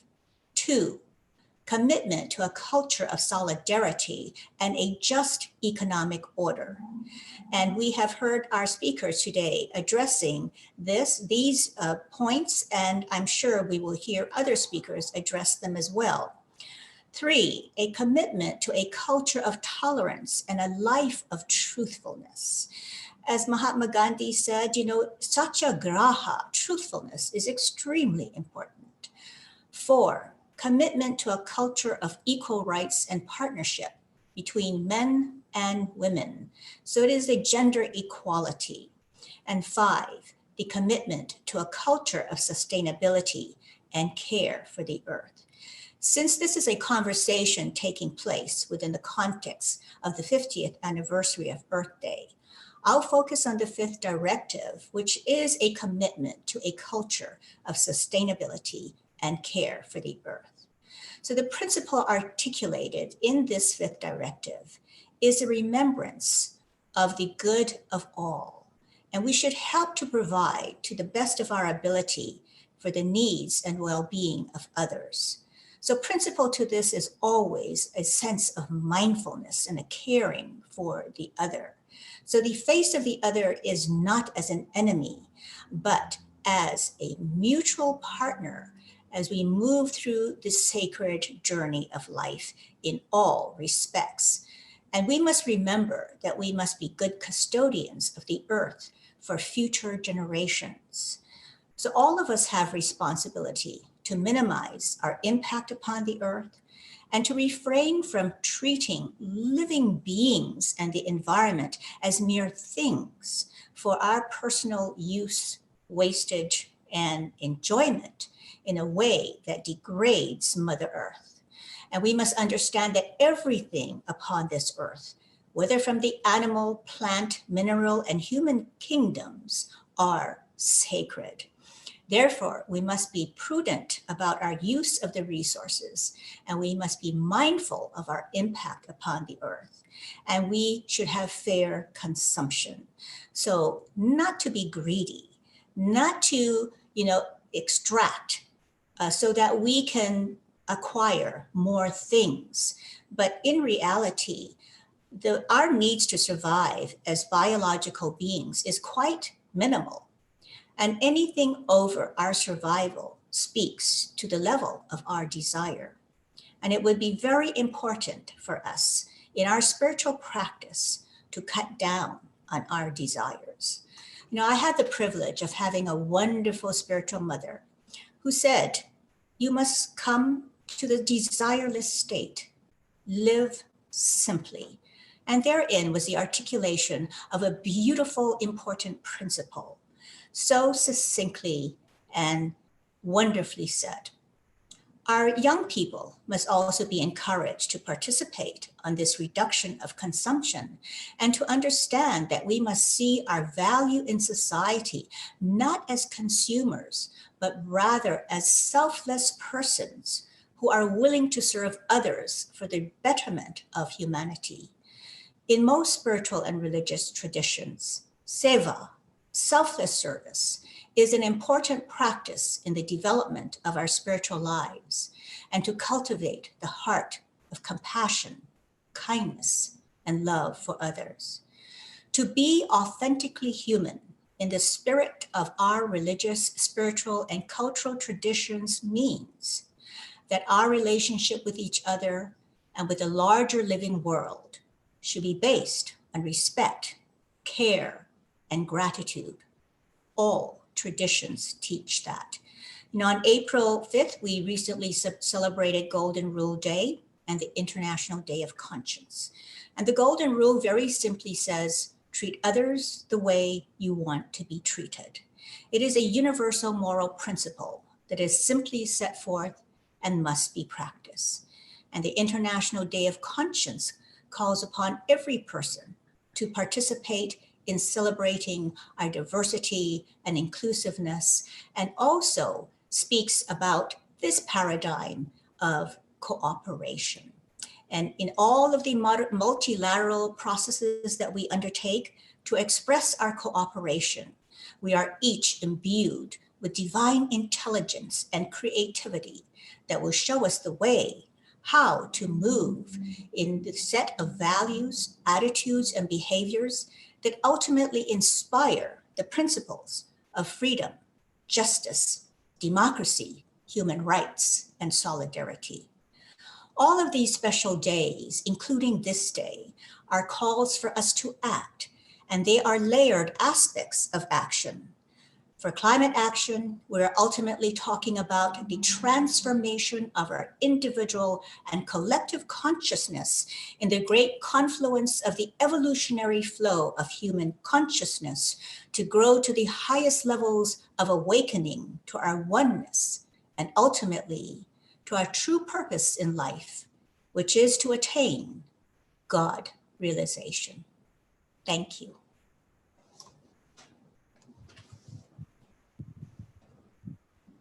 Thank you so much, Audrey, for such extraordinary eloquence and wisdom. I feel like I could take what you just said and turn it into some kind of a declaration or manifesto for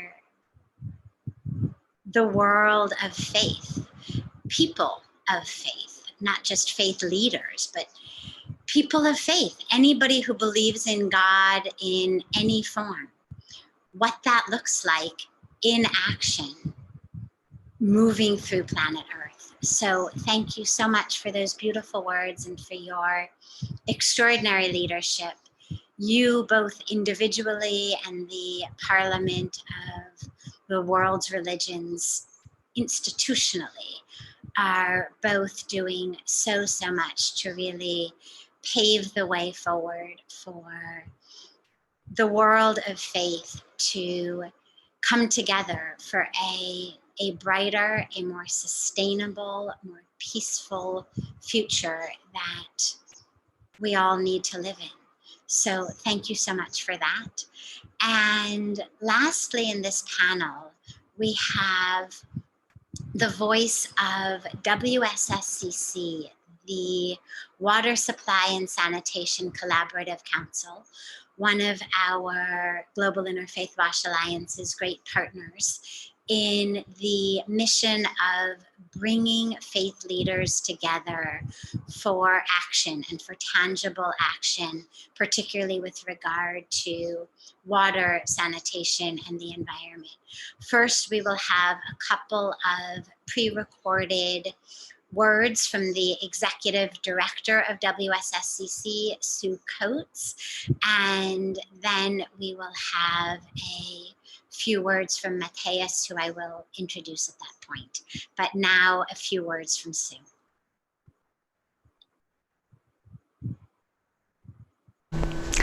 I am honoured to be part of our joint webinar on Earth Day and give my heartfelt thanks to the Global Interfaith WASH Alliance, GIWA, for continued community leadership in faith for others, for different religions, uniquely together. In the current pandemic, I believe that oneness is important.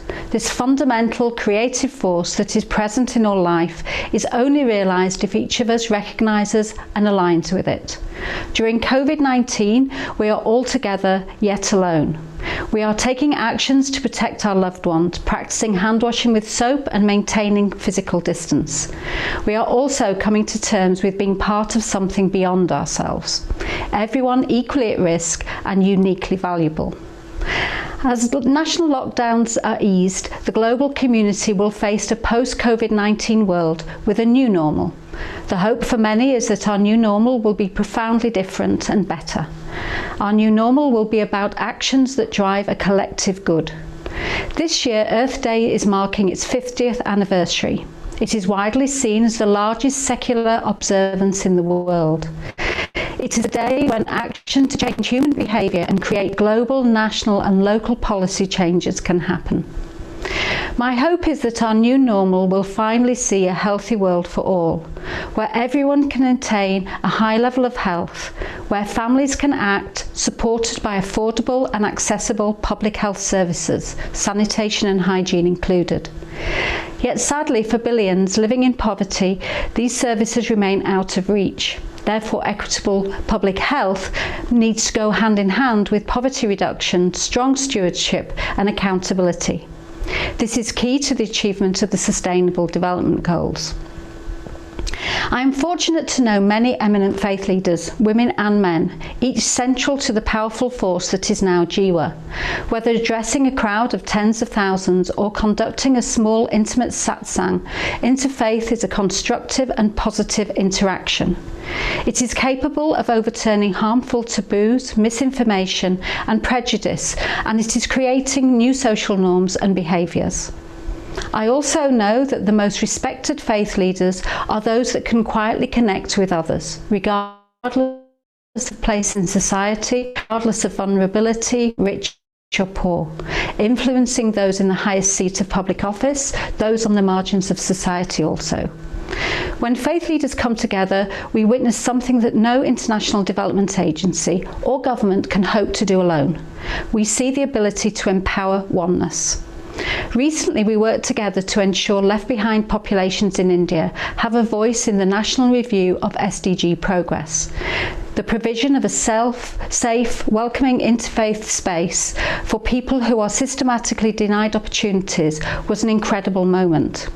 The concerns of these people are now part of the national response. This is our new normal. We now need a united vision, and we need to move beyond a call for action or pledge. Collectively, we must use every means possible to convene and agree our core messages and to commit to amplify these as never before. Above all, faith leaders must be dedicated activists, diplomatically using spheres of influence that others simply do not have access to. My organisation is now driving a new global fund for sanitation and hygiene. It will serve alongside our partner organisations to provide catalytic funds for countries left behind, countries that want to shape a new normal based on equalities. Its origin comes through respect, compassion, cooperation and creativity, a deep belief in inclusivity and public good. I wish you all a happy Earth Day.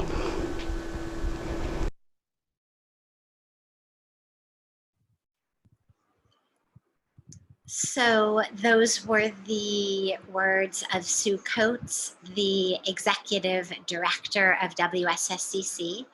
And we now have a brief word from Matthias van der Velden, the Manager Asia Regional Unit of WSSCC from Geneva, Switzerland. Thank you so much for this introduction. And Sue Coates apologized not being able to be here in this webinar, but she was very happy to share this message with you. I'm really humbled to speak another few words among this panel of really distinguished speakers. It has been an incredible experience so far. And thank you so much to the Global Interfaith WASH Alliance for having us here during this Earth Day commemoration. In WSSCC, we are partnering proudly with GWA, and we are so grateful really for the tireless efforts that you are making to raise the attention for water, sanitation and hygiene, influencing communities in all the respective parts of the world. And as you could hear in the statement of Sue, I think it cannot be mentioned enough what the critical importance of hygiene and sanitation for all really is, leaving no one behind, and especially in these times of the COVID-19 pandemic. And just to briefly remind us all of some facts on the global situation, 785 million people are still lacking basic drinking water services. Over 2 billion people use a drinking water source that is fecally contaminated. More than 4 billion people are still not having access to safely managed sanitation services. Over 3 billion people still lack access to basic hand washing facilities, which are so critical in these times. 1 in 3 schools and 1 in 5 healthcare facilities do not have basic sanitation and basic hygiene services, directly impacting more than 1.5 billion people. In all these figures, it is often even forgotten that the most vulnerable in our societies are disproportionately affected. And that must change, and that change must be here and now. In our work at WSSCC, it all centers around supporting the accelerated achievement of the Sustainable Development Goal 6.2, which in particular focuses on sanitation and hygiene. And the sad fact is that at the current rate of investment globally, this Sustainable Development Goal 6.2 on safely managed sanitation will only be achieved in the 22nd century. And this is unacceptable, and particularly considering the current pandemic, this is very, very tragic fact. So if we are to ensure global health security and be prepared for a next pandemic, we must really look to long-term systems change and focus on sanitation and hygiene. Hygiene promotion and the importance of preventive health is now even more important for all of us, but it continues to be of the utmost importance for those who are in the most vulnerable situations, those who are in difficult to reach areas, persons with disabilities, the poorest communities, women and girls, and many other marginalized groups. WSSCC is very proud to work with GWA and all of you, governments, partners on the ground, NGOs, academics, private sector, our wide membership, to promote good hygiene practices wherever possible. And our call to action for all of you here today is to use your networks and your influential and wise voices to share the globally recommended recommendations on hygiene, to encourage frequent hand washing with soap, and to combat misinformation wherever possible. We thank GWA really for creating this opportunity to engage together as a movement to promote health and hygiene for all. And I wish you all a very happy Earth Day. Thank you so much. Thank you, Matthias. It's wonderful to partner together with WSSCC. And thank you all of the beautiful leaders who have come together for this second panel. As we move now into our third panel, just prior to that, we will have 1 minute of prayers. You notice throughout the evening, well, evening for us, morning for some of you, afternoon for others, we're having 1 minute of prayer from leaders of the different faith traditions. And we now have the 1 minute of prayer from Father Paul Munjali, who is the Executive Director of Caritas India. Father Paul. Thank you, Sadhviji. Let us pray. God our Father, Creator and Sustainer of life, we thank you for this beautiful day. We thank you, Almighty, Divine, for the gift of these wonderful human beings. We pray for the warriors who battle for the planet Earth. You have given us a commandment to be the custodians of our Mother Earth. Help us to be united and to be the stewards and promoters of our Mother Earth, our common home. Thank you.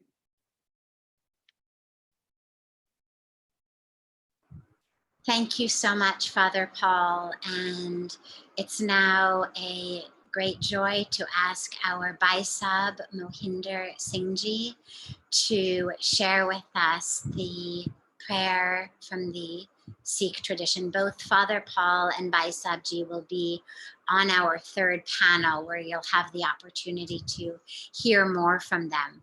But this is just the 1 minute prayer from each of the different religious traditions. Bhaisab Ji. Thank you. It's a privilege. Let us pray. De Shiva Barmohe Ehe, Shubh Karmante Kabhu na Taro, na Daro aur jo Jab Jaye Laro Nischay Kare Apni Jeet Karo. Empower me, God, to never shy away from doing what is good and right. May I thus become fearless in facing life's battles, inside and around me, with resolute belief in victory. May my mind then learn, yearning only to praise your infinite goodness. And so, may I relentlessly continue to do all that is good and right until my very last breath. Thank you. Thank you so much, Bhaisab Ji.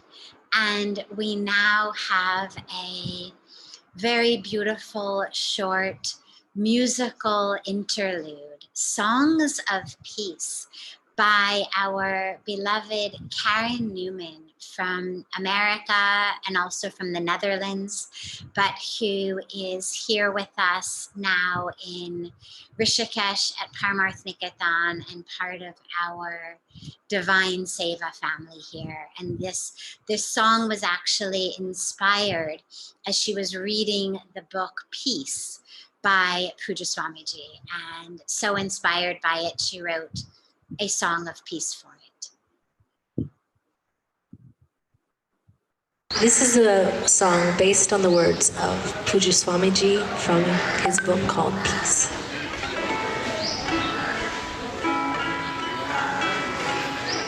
May there be peace, peace in the heavens. May there be peace, peace in the sky.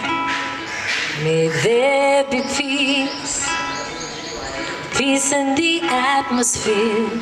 May there be peace. May there be peace. May there be peace, peace in the waters. May there be peace, peace on the earth. May there be peace for all sisters and brothers. May there be peace. May there be peace. And we know it's the love we share. We give from our hearts, like the sun that shines on everyone. We must know it's truly us. May there be peace. May there be peace. May there be peace. Peace in the families. We must protect our women and girls. May there be peace in the communities. That is how we build a better world. And we know it's the love we share when we give from our hearts, like the sun that shines on everyone. We must know it's only us. May there be peace. May there be peace. May there be peace, inner peace. May there be peace. Om Shanti, peace.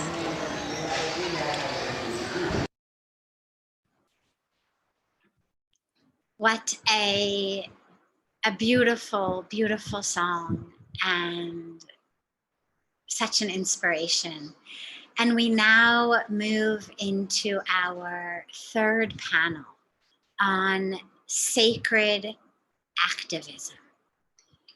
Spirituality, as Puja Swamiji says so frequently, is not a weekend business.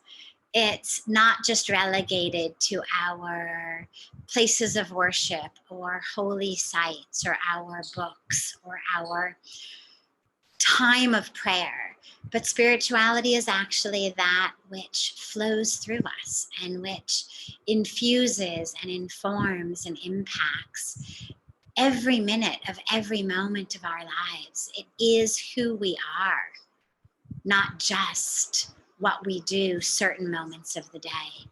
And so how can we bring that spirituality into action?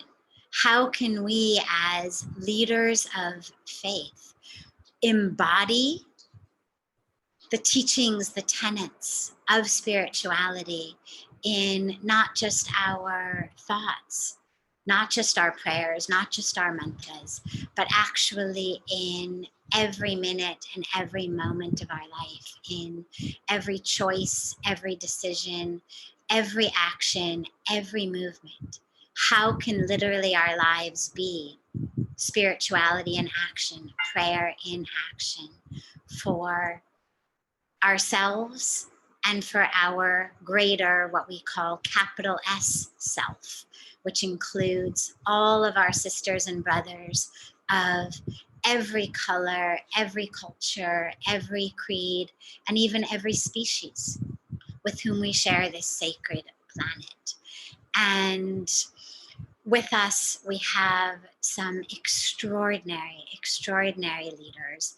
And it pains me deeply to have to say this, but as we are running a bit late, if you can keep your remarks to 5 minutes, that would be really wonderful and enable us to end not too late.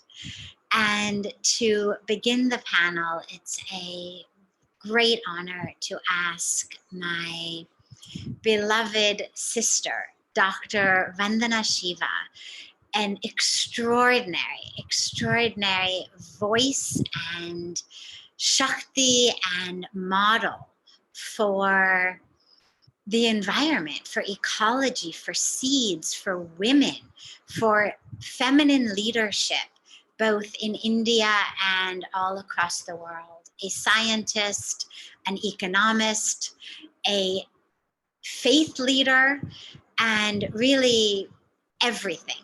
Vandana ji is a fantastic and extraordinary voice for the planet, and it's a wonderful, wonderful honor to have her with us. Vandana ji.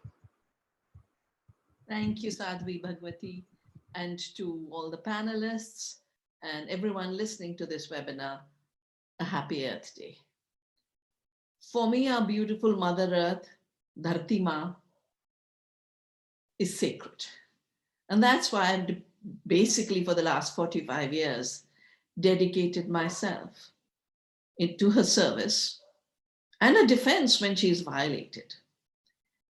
Even the current crisis, the corona epidemic, which we put in the box of merely health, is actually an ecological catastrophe. As I wrote, the minute this started to become a pandemic, I wrote some reflections on the coronavirus, on one planet, one health. And we are connected through biodiversity, we are connected through sacred life. And I talked about we are one Earth family on one planet, one humanity, healthy in our diversity and our interconnectedness, and sick when that is violated. New epidemics, and they are coming every decade, the Ebola, the SARS, the MERS, now the coronavirus, is because the limits have not been respected. And sacredness to me means recognizing we are one planet, and this planet is for all. And we don't have a right to overstep our boundaries. Ignoring planetary boundaries, ignoring ecosystem boundaries, ignoring species integrity is a violence, a violation, it's adharma. New epidemics are coming from there, but also the burden of this infection is falling on those who have been put at the bottom of society and being deprived of health, being deprived of food. We are living in a time where 10 million people every year are dying of cancer. 1.6 million are dying of diabetes. And then if you take the infections and you look whether it's New York or New Orleans or Bhopal, anywhere in the world, the old people are dying because they are not doing too well in health. But the younger ones are dying because if they have diabetes, the risk of their being fatal, their mortality increases to 9.6%. If you have cancer, it shoots up to 7.2% from a 1% risk. And it's these interconnectedness that is good ecological science.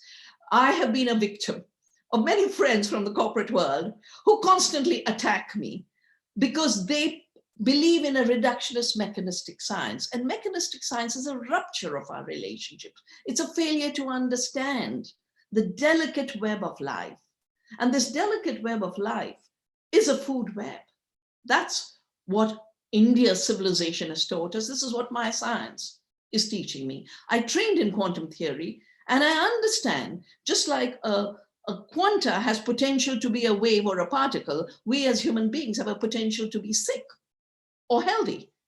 We as human beings have the potential to be generous and sharing, or selfish and greedy. The time has come to realize, as many of the speakers said, that we cannot live in greed, personal greed as consumers, organized structural greed as corporations and billionaires, making so much money that's more than entire countries. We have to become Earth citizens. And Earth citizens mean knowing that this Earth is for all, that all species are sacred, including the tiniest of microbes in the soil, the 60 trillion microbes in our gut. Knowing that our body is sacred means we know also our food is sacred. That violation has been the most severe, and it could get worse. The fact that half of humanity right now is sick because of bad food, and 1 billion were hungry, but this crisis has led to a total collapse of our food systems. This is where we are being called to act. Our dharma has to become the dharma of food, the dharma of life, of ensuring that no power violates the shares of other species, the shares of other human beings. I know this is doable because this is what I've done through Navdanya. We can grow more food by conserving species. That's what our health pareka has shown us. We have shown that farmers taking care of the land actually do better, even financially. And a caring agriculture solves the climate problem, the water problem, the biodiversity extinction problem, and the desertification problems. This is our call today. And if we are able to deliver, we will have a future as a human species. Otherwise, like 200 species go extinct daily and 1 million are threatened, we could, as so many of the international environmental treaties, the IPCC, the Biodiversity Convention, the IPBES, have all warned us, within a century, we could be extinct. And that would be a violation to our species. Let's get together and act and reclaim our power as spiritual beings, as social beings, as ecological beings. We are not little objects in someone's greed. We are sovereign.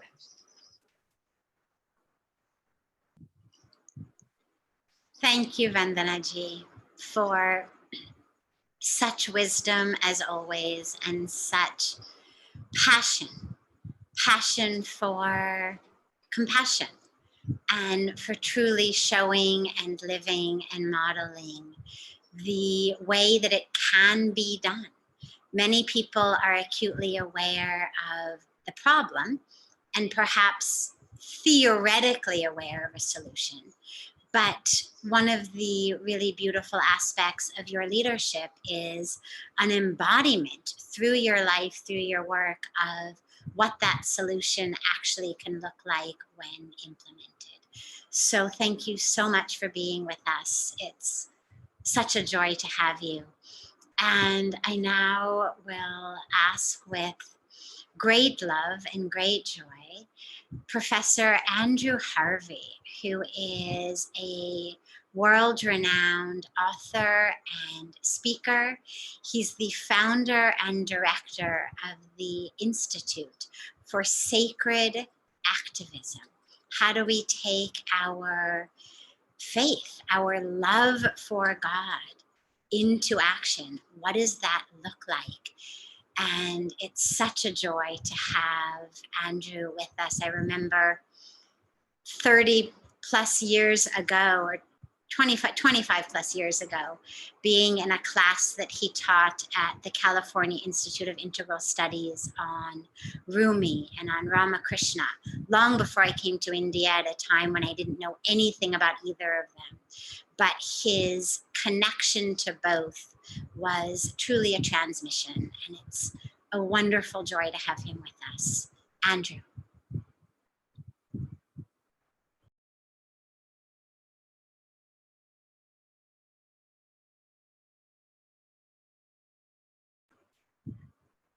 So in the meantime that we wait for Andrew to get his video back working, it's a wonderful honor to have our Rabbi Abraham Sotendorp, who is the founder of the Jacob Sotendorp Institute of Human Values. And he's also the co-founder of the Global Interfaith WASH Alliance, a dear, dear brother of the heart and of the spirit. And I'm so blessed, we're all so blessed that he could be with us this evening. Rabbi Sotendorp. Shalom, peace, salam, shanti, shanti. Matov, shevet achim gam yachad.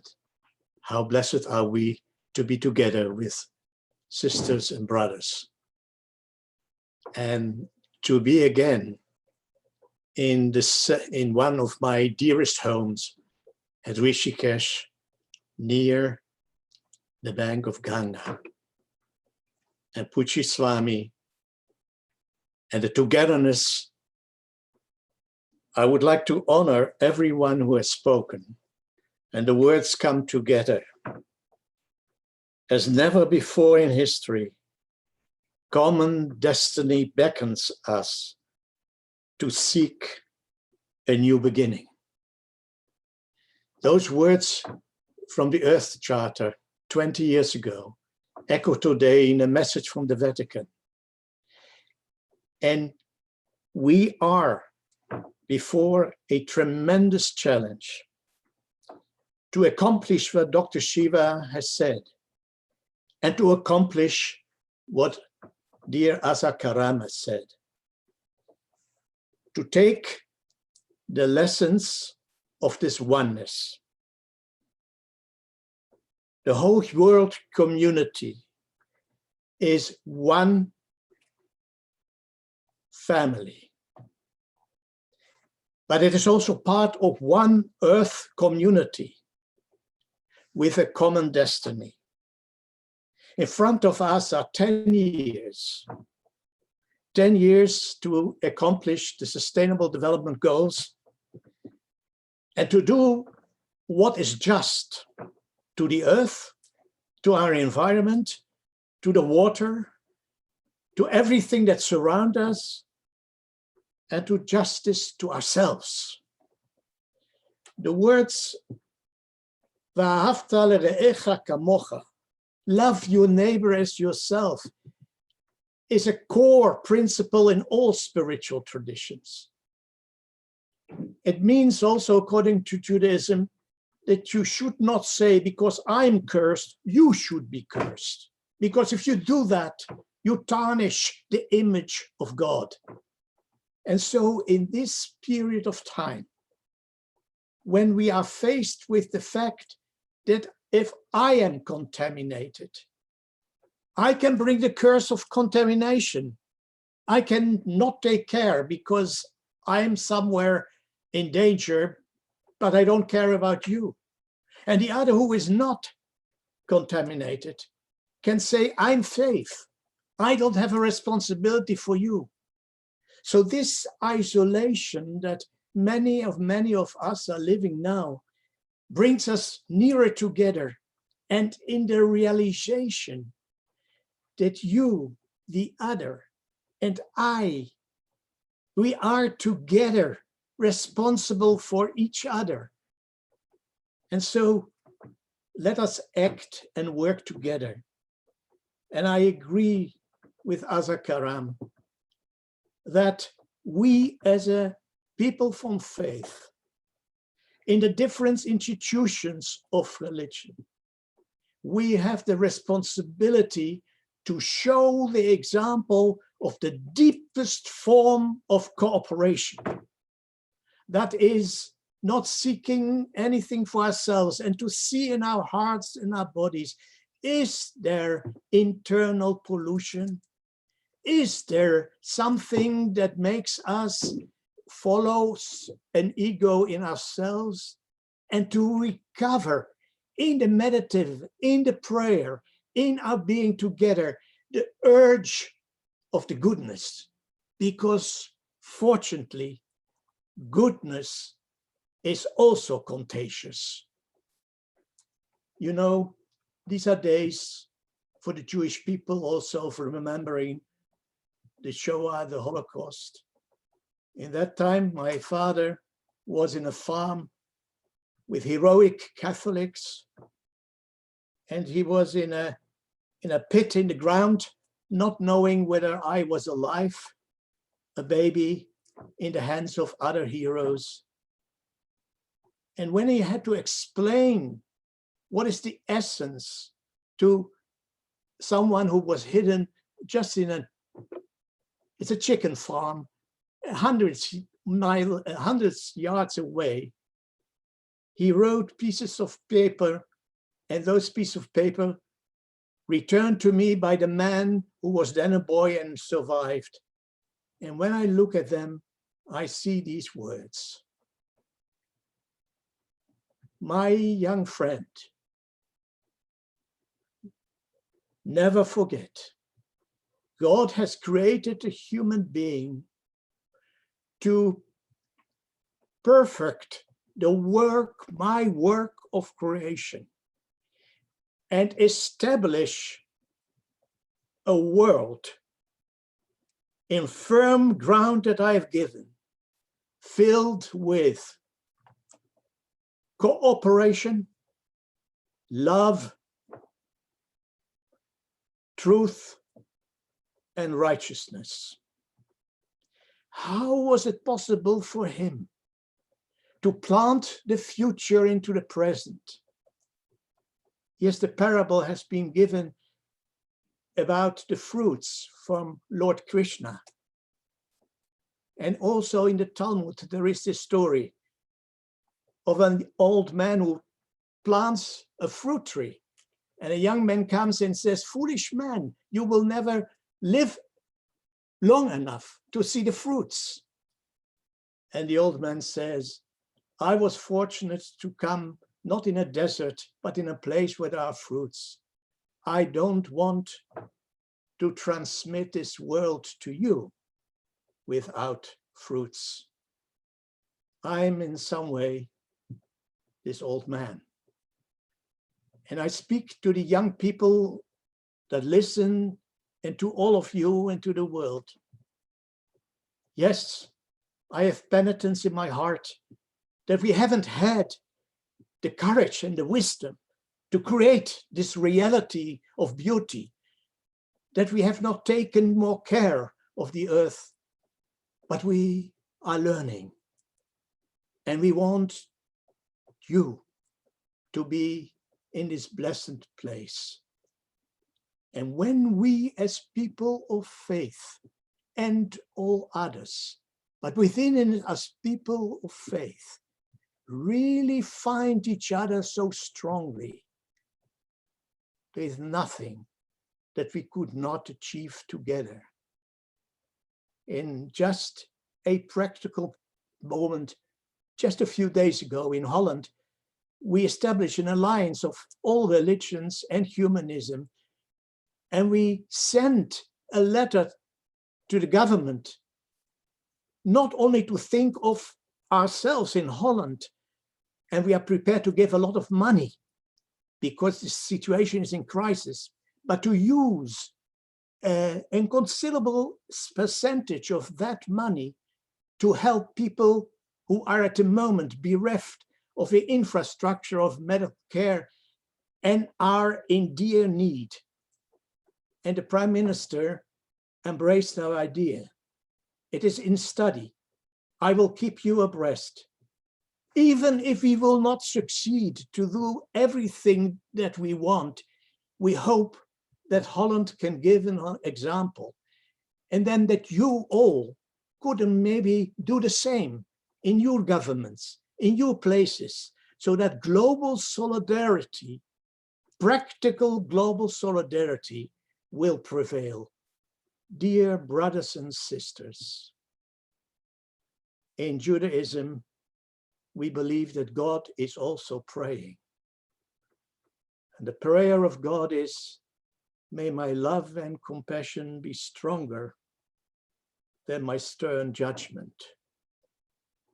And I would like to add to that prayer, to respond to God.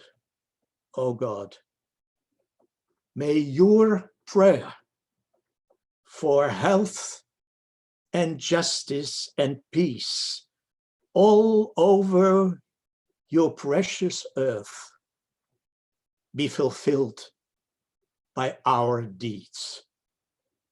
Amen.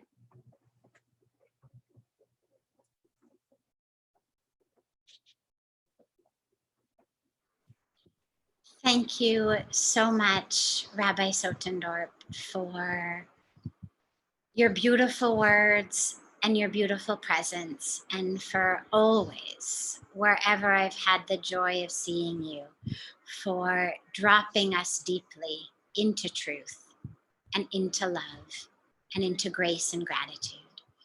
It's now a wonderful honor to ask Baisab Mohinder Singh Ji, who is the chairman of the Nishkam group of charitable organizations based in Birmingham, United Kingdom, and truly an extraordinary voice of Dharma, Sikh Dharma, but also just universal Dharma across the world in so many ways and so many places. And we are truly honored to have you with us.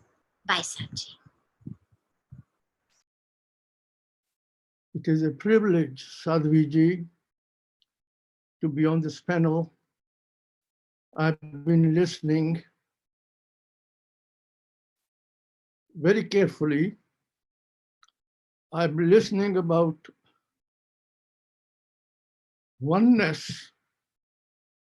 I have been listening about interconnectedness. That is where we have to start. We are divinely interconnected. Sab mein jyot jyot hai so. And we are naturally interdependent, both interconnected and interdependent. What you do affects me, what I do affects everybody. What happens to Mother Earth affects us. We are interconnected and interdependent. And we talk about oneness. My scripture, my sacred Guru Granth Sahib starts with one. One. Before time, before creation, there was one. And this brings us to three questions. Where have I come from? Where will I end up? What is my purpose on this planet? If I don't analyze these, I'm out of context. And the answers are given. I come from God. I want to merge with God. And that is what life is all about. And the purpose here on this planet is to strive to get onto that path that will take me to my goal. Now, the whole of humanity is one family. मानस की जात सबे एक ही पहचान बो. अव्वल अल्लाह नूर पाया कुदरत के सब बंदे. एक नूर ते सब जग उपजया कौन पले को मंदे. So the divine soul is the same divine spark in each one of us. And let us not forget, God is not up there in heavens. He is omnipresent. He is within us. He is outside. Pekhat sunat sada hai sange, main murkh janaya duri re. He is able to see me. He is watching me. I'm a foolish person. I don't appreciate that he's watching me. We have two angels on our shoulders, Chitragupt. They're writing what I do, whatever I entertain as thoughts in my mind is all written down. Now, this virus, okay, there is a crisis. Mother Earth is crying out, is crying out. And this crisis, this disaster, but can also be an opportunity. It is a wake-up call, as was said earlier on. We can do better things. It is a time to reflect, to stocktake, make new resolutions. It is all about all of us, not one individual. We are all linked together. And as was said, today is Earth Day. And I sometimes think of Mother Earth. And then I think of my biological mother. Then I think God, because he is also our mother, father, heavenly mother. Tu mera pita, tu mera mata, tu mera bandhap, tu mera prata. So there are three mothers, in fact, a divine mother up there, if you want to call it. Then we have the Mother Earth, and then we have our biological mother. And they said mothers were created because God could not be everywhere. We have to respect Mother Earth. We are made of 5 elements. We come from, emanate from Earth, and we will end up in the Earth. So mother and environment, this is all connected. We are interdependent. What we eat, where does it come from? So this interconnectedness has to be realized in no uncertain terms. And then it is very important for humanity to realize that there is somebody powerful. There are names and names for God. That superpower that can do the impossible possible. Who could have thought of this virus now? And I received a telegram on the 1st April, not a telegram, a email. Let me read to you what it said. Suddenly we slept in one world and woke up in another. Disney has no more magic and Paris is no longer romantic. Suddenly in New York, everyone sleeps and the Great Wall of China is no longer a fortress. Suddenly hugs and kisses become weapons. Holding hands and walking the parks become outlawed. Suddenly not visiting aging parents and grandparents becomes an act of love. Suddenly our bombs and machine guns, our tanks and artilleries begin to gather dust. Suddenly we realize that power is with God alone and that money has no value when it can't even buy you toilet paper. And we have been made aware of our vulnerability. The whole world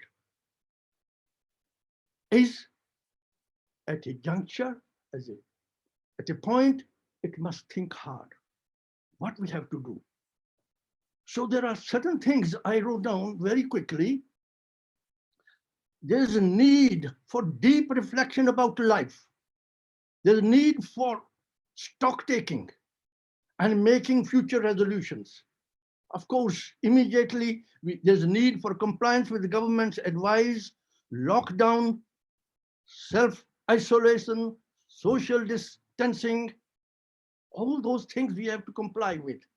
Need to resist rumor mongering, need to provide genuine sympathy, care, consolation, consideration to the needy, to the bereaved, helping to boost morale through unwavering teachings of faith and optimism. Faith is hope. Faith is trust. No hope, no faith, there is no trust, and then there is no hope. We need to formulate a new global consciousness. Humanity as one race and family.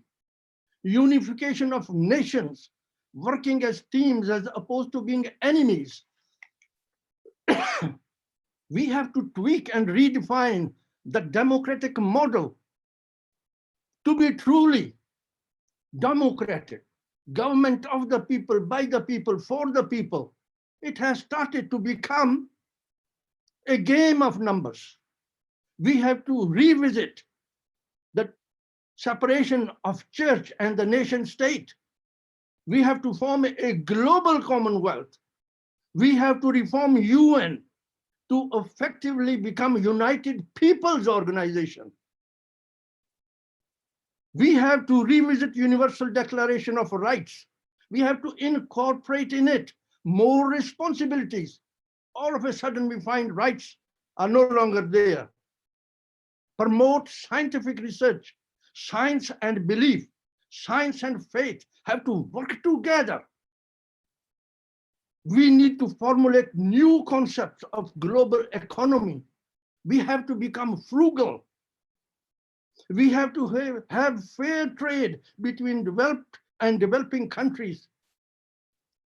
We have to make resolute commitments for delivering the UN sustainable goals by 2030. Only 10 years are left. We were reminded. And we have to strive for positive peace as opposed to wars. And this will happen through forgiveness, reconciliation. But we must be at peace within ourselves. Unless we are at peace within ourselves, we will not generate peace outside. We will not work together with others. We have to increase humanitarian aid for the poor in all fields, in health, in education. To me, sacred activism is living, is virtuous living and righteous conduct. That is my definition of dharma. Seeds of peace in the world have their origin in the heart of every individual. Education with value system has to be designed that the righteousness is developed in young minds. That should be education's mission. We must inculcate moral leadership amongst children. True education is the acquisition of enlightened people, acquisition of enlightenment. We must link ourselves to the environment, to the humanity, even to the planets and the cosmos. It is nurturing good human beings through inculcating values and virtues in them, through parental care, good teaching, and ensuring good company for the children, that we will be able to nurture good people. So, what are we to do? As good human beings, we are challenged to embrace spiritual values and spiritual virtues and values. Harbor milk of human kindness, compassion, forgiveness, mercy, truthfulness, contentment, humility, love, sacrifice, and selflessness. We are challenged to discard lust, revenge, greed, virtual attachment, arrogance, lies, deceit and hypocrisy, exploitation, and brute force and cruelty. We need respect for both the sacred and the secular. We must shoulder all these responsibilities. Thank you. Thank you so much, Bhai Sabji, for such beautiful words and such strength and ardent vision and direction and guidance and wisdom. Not just pointing us in the right direction, but actually taking us there. And we're so, so grateful to have you with us and for giving us those also very, very concrete, very simple but not easy steps that we all have to take. I'm now very honored to ask Father Paul Munjali to share with us. And again, as much as it really pains me to have to say this, if you could possibly keep your remarks to 5 minutes or less, that would be wonderful, just because we're running so far behind schedule and still want to offer the opportunity to people to give 1 minute of a final prayer, blessing, word, inspiration before we conclude with sacred music. Thank you, Sadhviji. What a beautiful way to celebrate this World Earth Day. Earth Day greetings to all of you. I'm really being humbled to be in the company of souls of wisdom. I may be the youngest in this panel. I'm deeply grateful to all souls of wisdom who have shared their inspirations.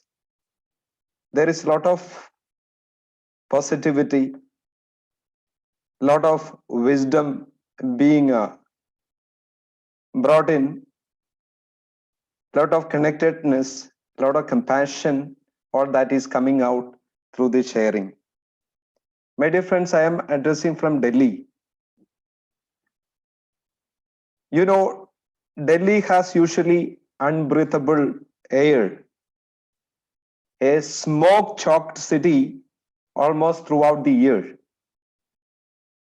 Thanks to reduction in human activity, the sky is cleared, stars are brighter at night, birds have come back, trees are greener, there are more rains. What a beautiful feeling. We can appreciate all that nature has to offer us.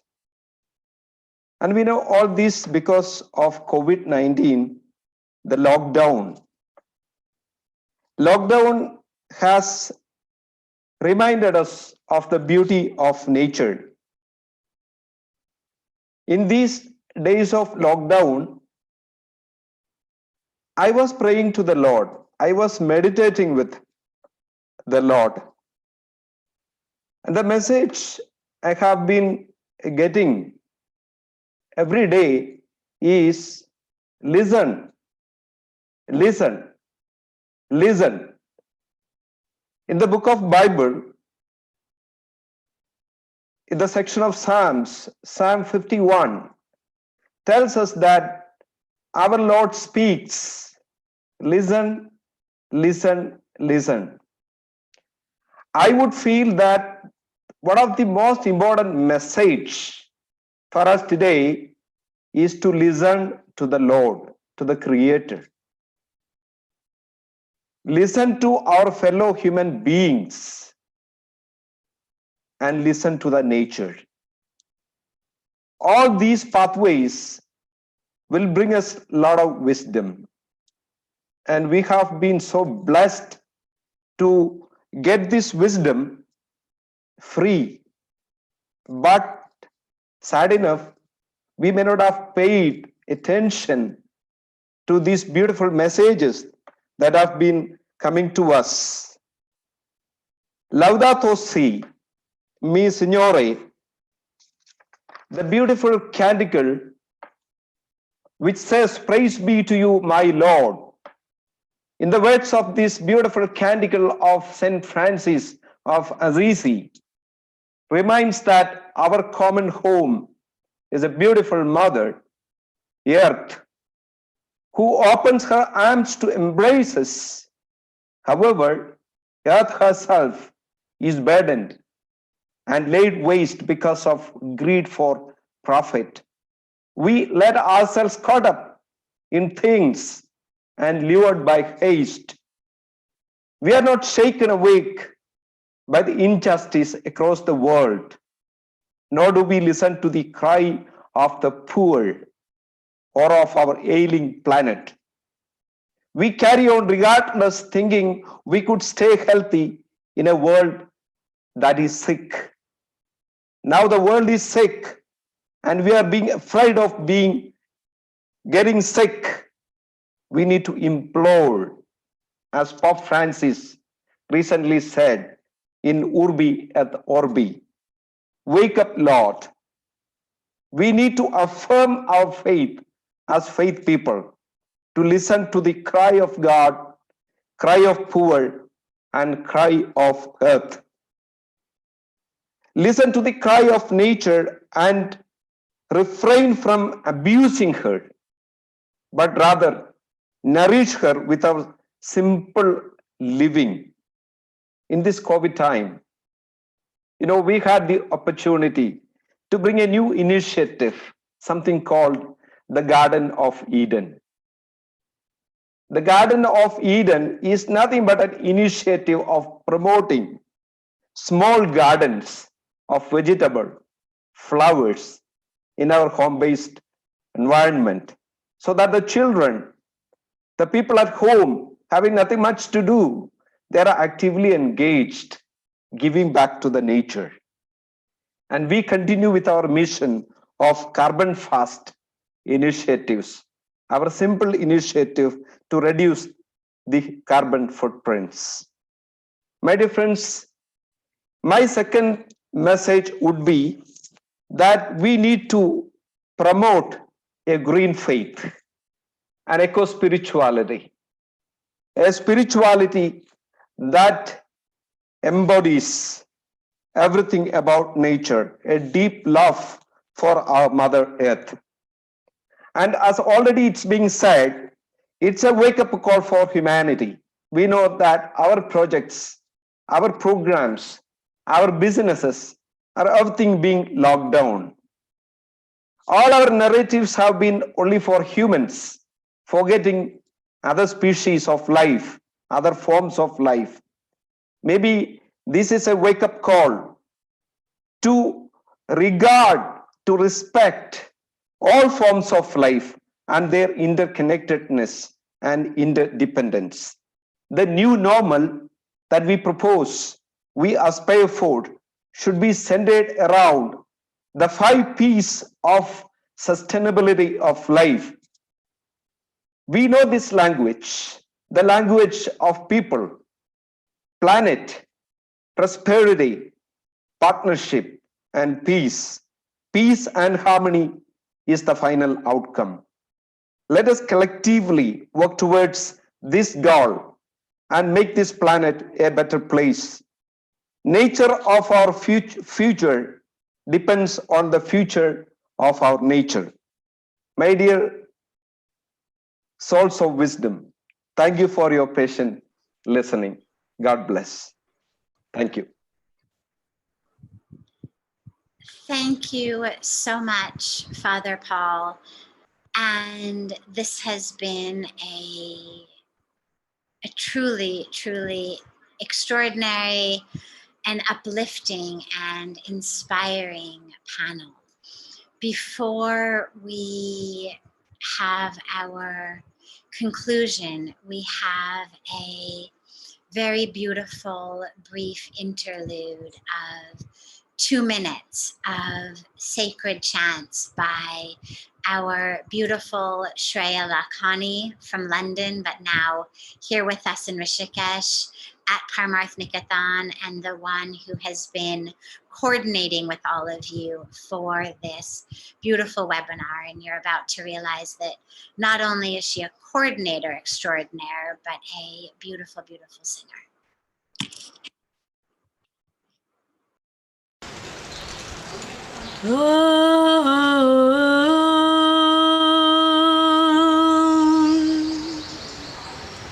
Mukam karoti vachalam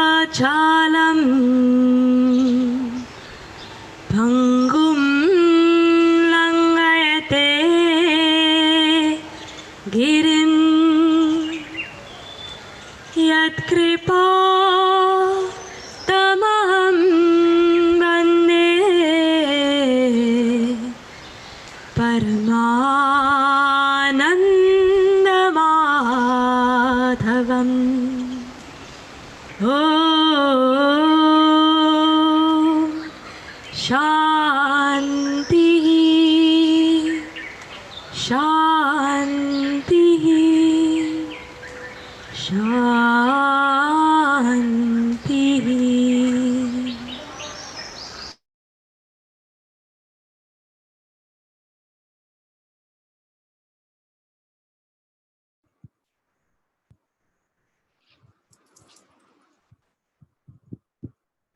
Listening to these 3 panels has been such an extraordinary blessing, and the amount of wisdom and the amount of inspiration and clarity that has come from all of the leaders for us has been truly, truly beautiful. And we will have a moment, in just a moment, for a few of them to offer 1 minute of a concluding blessing, thought, inspiration, and then followed by divine and sacred music by Deva Pramal and Miten, who are joining us from Costa Rica. But I wanted to just take this moment in summary, as I've listened to the wisdom that has come in, and for those who are watching us on Facebook and YouTube, this now that you have heard, this is the new scripture. This is the new canon. This is the new teachings and truth. Whatever tradition you come from, you've heard it from the leaders here today, and the core message that has come over and over and over again is a message of oneness. There is no other. There is no place any of us ends, and the earth begins. And as we dive into our spiritual traditions and our spiritual truths, as in this lockdown, we become still and quiet, and we go within, and we pause, and we reflect, we reconnect. And out of that reconnection, the seeds sprout, the seeds of commitment to equality, to sustainability, to all of the SDGs, to taking care of everyone, such that no one is left behind, such that there won't just be an end to the coronavirus pandemic, but actually that by coming together and truly living this new normal, we really will be able to create a society that is not just about health of our blood cells, our individual blood cells being virus free, but actually health of our communities, health of Mother Earth and our interaction with Mother Earth. And also, of course, the importance of really putting our money, our time, our energy, and our resources where our mouth is, and really coming together as multi-faith people of love, of one river of love together, without, as Pujya Swamiji always says, egos or logos, being able to transcend the egos and the logos as one cohesive voice for a multi-faith new normal of love and oneness and togetherness and sustainability. And I wanted just to conclude before turning it back to all of the renowned leaders and then for the music, is In the Bhagavad Gita, there's a very, very beautiful teaching that comes in two parts. And part one is when Lord Krishna says, whenever darkness is winning out over light in the world, whenever unrighteousness is winning out over righteousness, adharma is winning out over dharma, I incarnate on earth to bring back light to the darkness, dharma to the adharma. And the second part of the teaching is, I, God, am in all of you, which when taken together gives me the teaching that tonight has given us, which is every one of us is that divine voice. Every one of us is the divine here, bringing back the light to the darkness, the dharma to the adharma, and the righteousness to the lack of righteousness, and light to the darkness. So thank you, thank you, thank you all so much. And I now will ask our Victor Kazanjian to give us his concluding moment of inspiration and beauty and brilliance. Thank you, Vijay. Dear Mother, your ground upon which we walk is the ground of our humanness, a home we share with our plant and animal siblings. Each step we take is an opportunity for powerful connection to all that is, all that has been, all that will be. Dear Mother, your earth, your air that we breathe is our connection to spirit. Each breath, each inspiration, a radical statement of our aliveness and our interdependence on all life, earth and air, substance and spirit. May we embrace you, our Mother, who gives us life, who is the ground for our being together as one people, one with all living beings, one planet, one universe. May we care for your air that surrounds us and flows within us, filling us with spirit and aliveness. Let us unite to use our combined resources only for nonviolent, compassionate action, to awaken to our deepest truths, to manifest love and justice among all life in our earth community.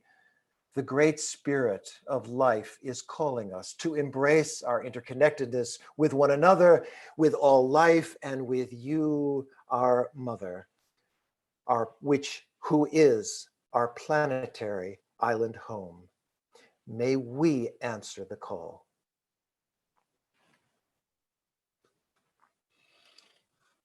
Thank you, Reverend Victor, and now our Audrey Kitagawa. Thank you so much. May all of the principles, values, and beautiful words spoken today be implemented and practiced every day that we live. Each of us stands upon the holy ground right where we are, and we must find the living reality of the divine in the seeming ordinariness of our daily lives. The actualization of the divine in every moment that we live is brought to life in every loving thought, loving word, and loving deed, for God is love. May all beings be happy, may all beings be peaceful, and may all beings be blissful. Om Shanti, Shanti, Shanti. Amen.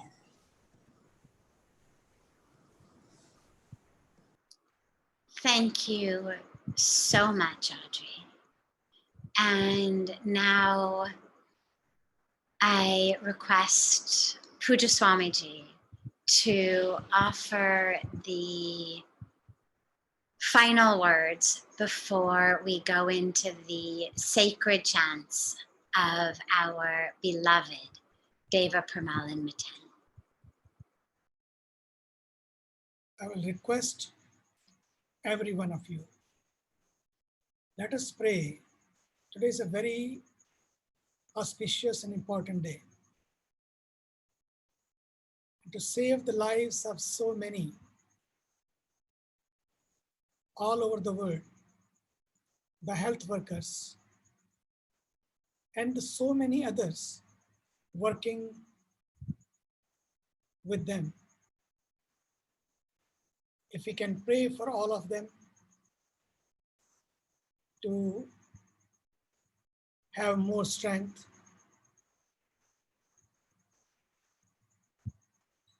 and we can pray for all those who have lost their lives in this coronavirus war. And we can pray for all those who have lost their dear and near ones. May God bestow His blessings and strength and peace to all of them. Let us close our eyes and observe a moment of silence.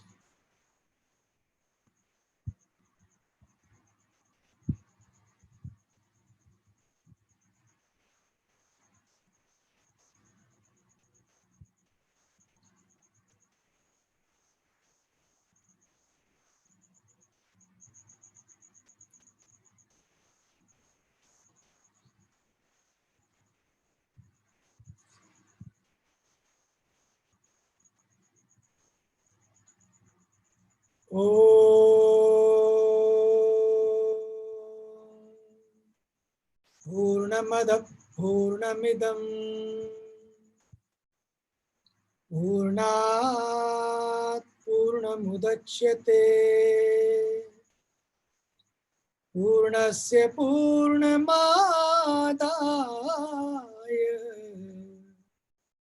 Purnamevavashishyate.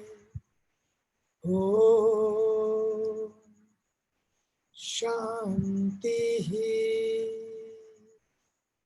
Shanti Shanti.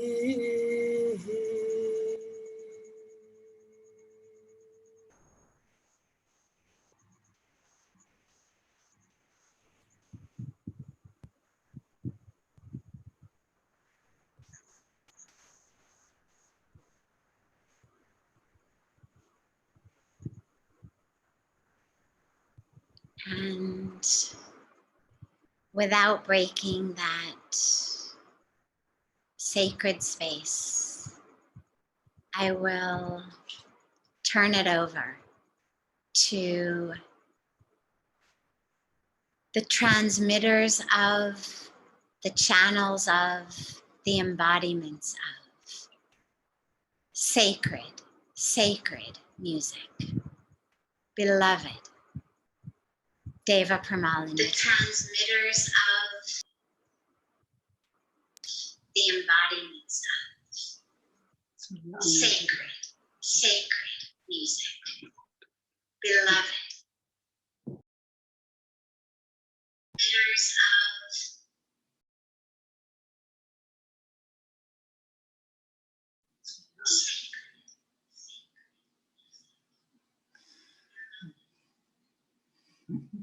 Namaste. Namaste, friends.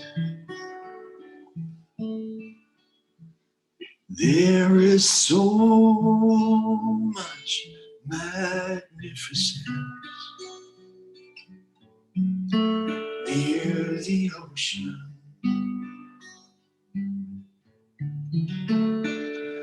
Waves are coming in, waves are coming in.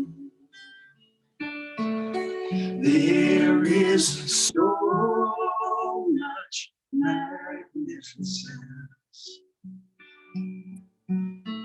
near the ocean. Waves waves are coming in. There is so much magnificence. Hear the ocean. Waves are coming in.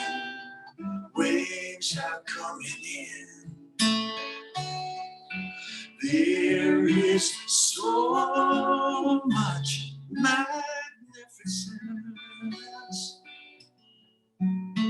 Near the ocean. Waves are coming in. Waves are coming in. There is so much magnificence.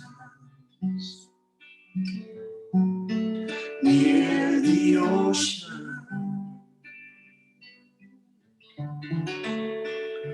Waves are coming in.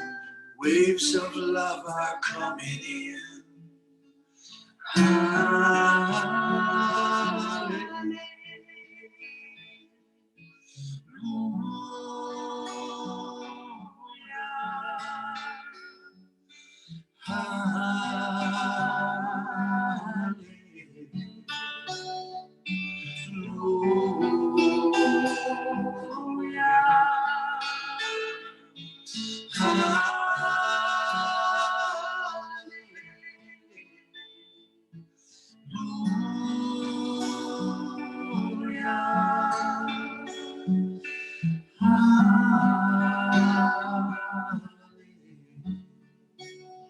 Hallelujah. Hallelujah. There is so much magnificence near the ocean. Waves are coming in. Waves are coming in. There is so much magnificence near the ocean.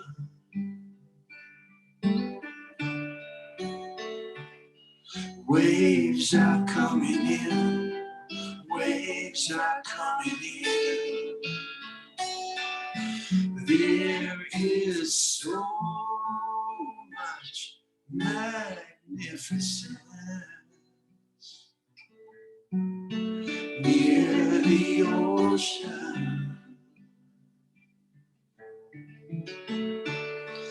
Waves are coming in. Waves of love are coming in.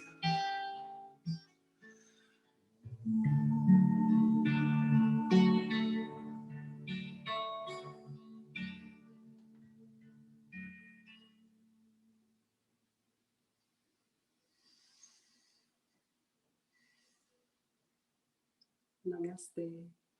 Thank you. What a joy to have you with us. Thank you. And thank you so much to everyone who has joined us. All of the speakers for giving all of your extraordinary wisdom.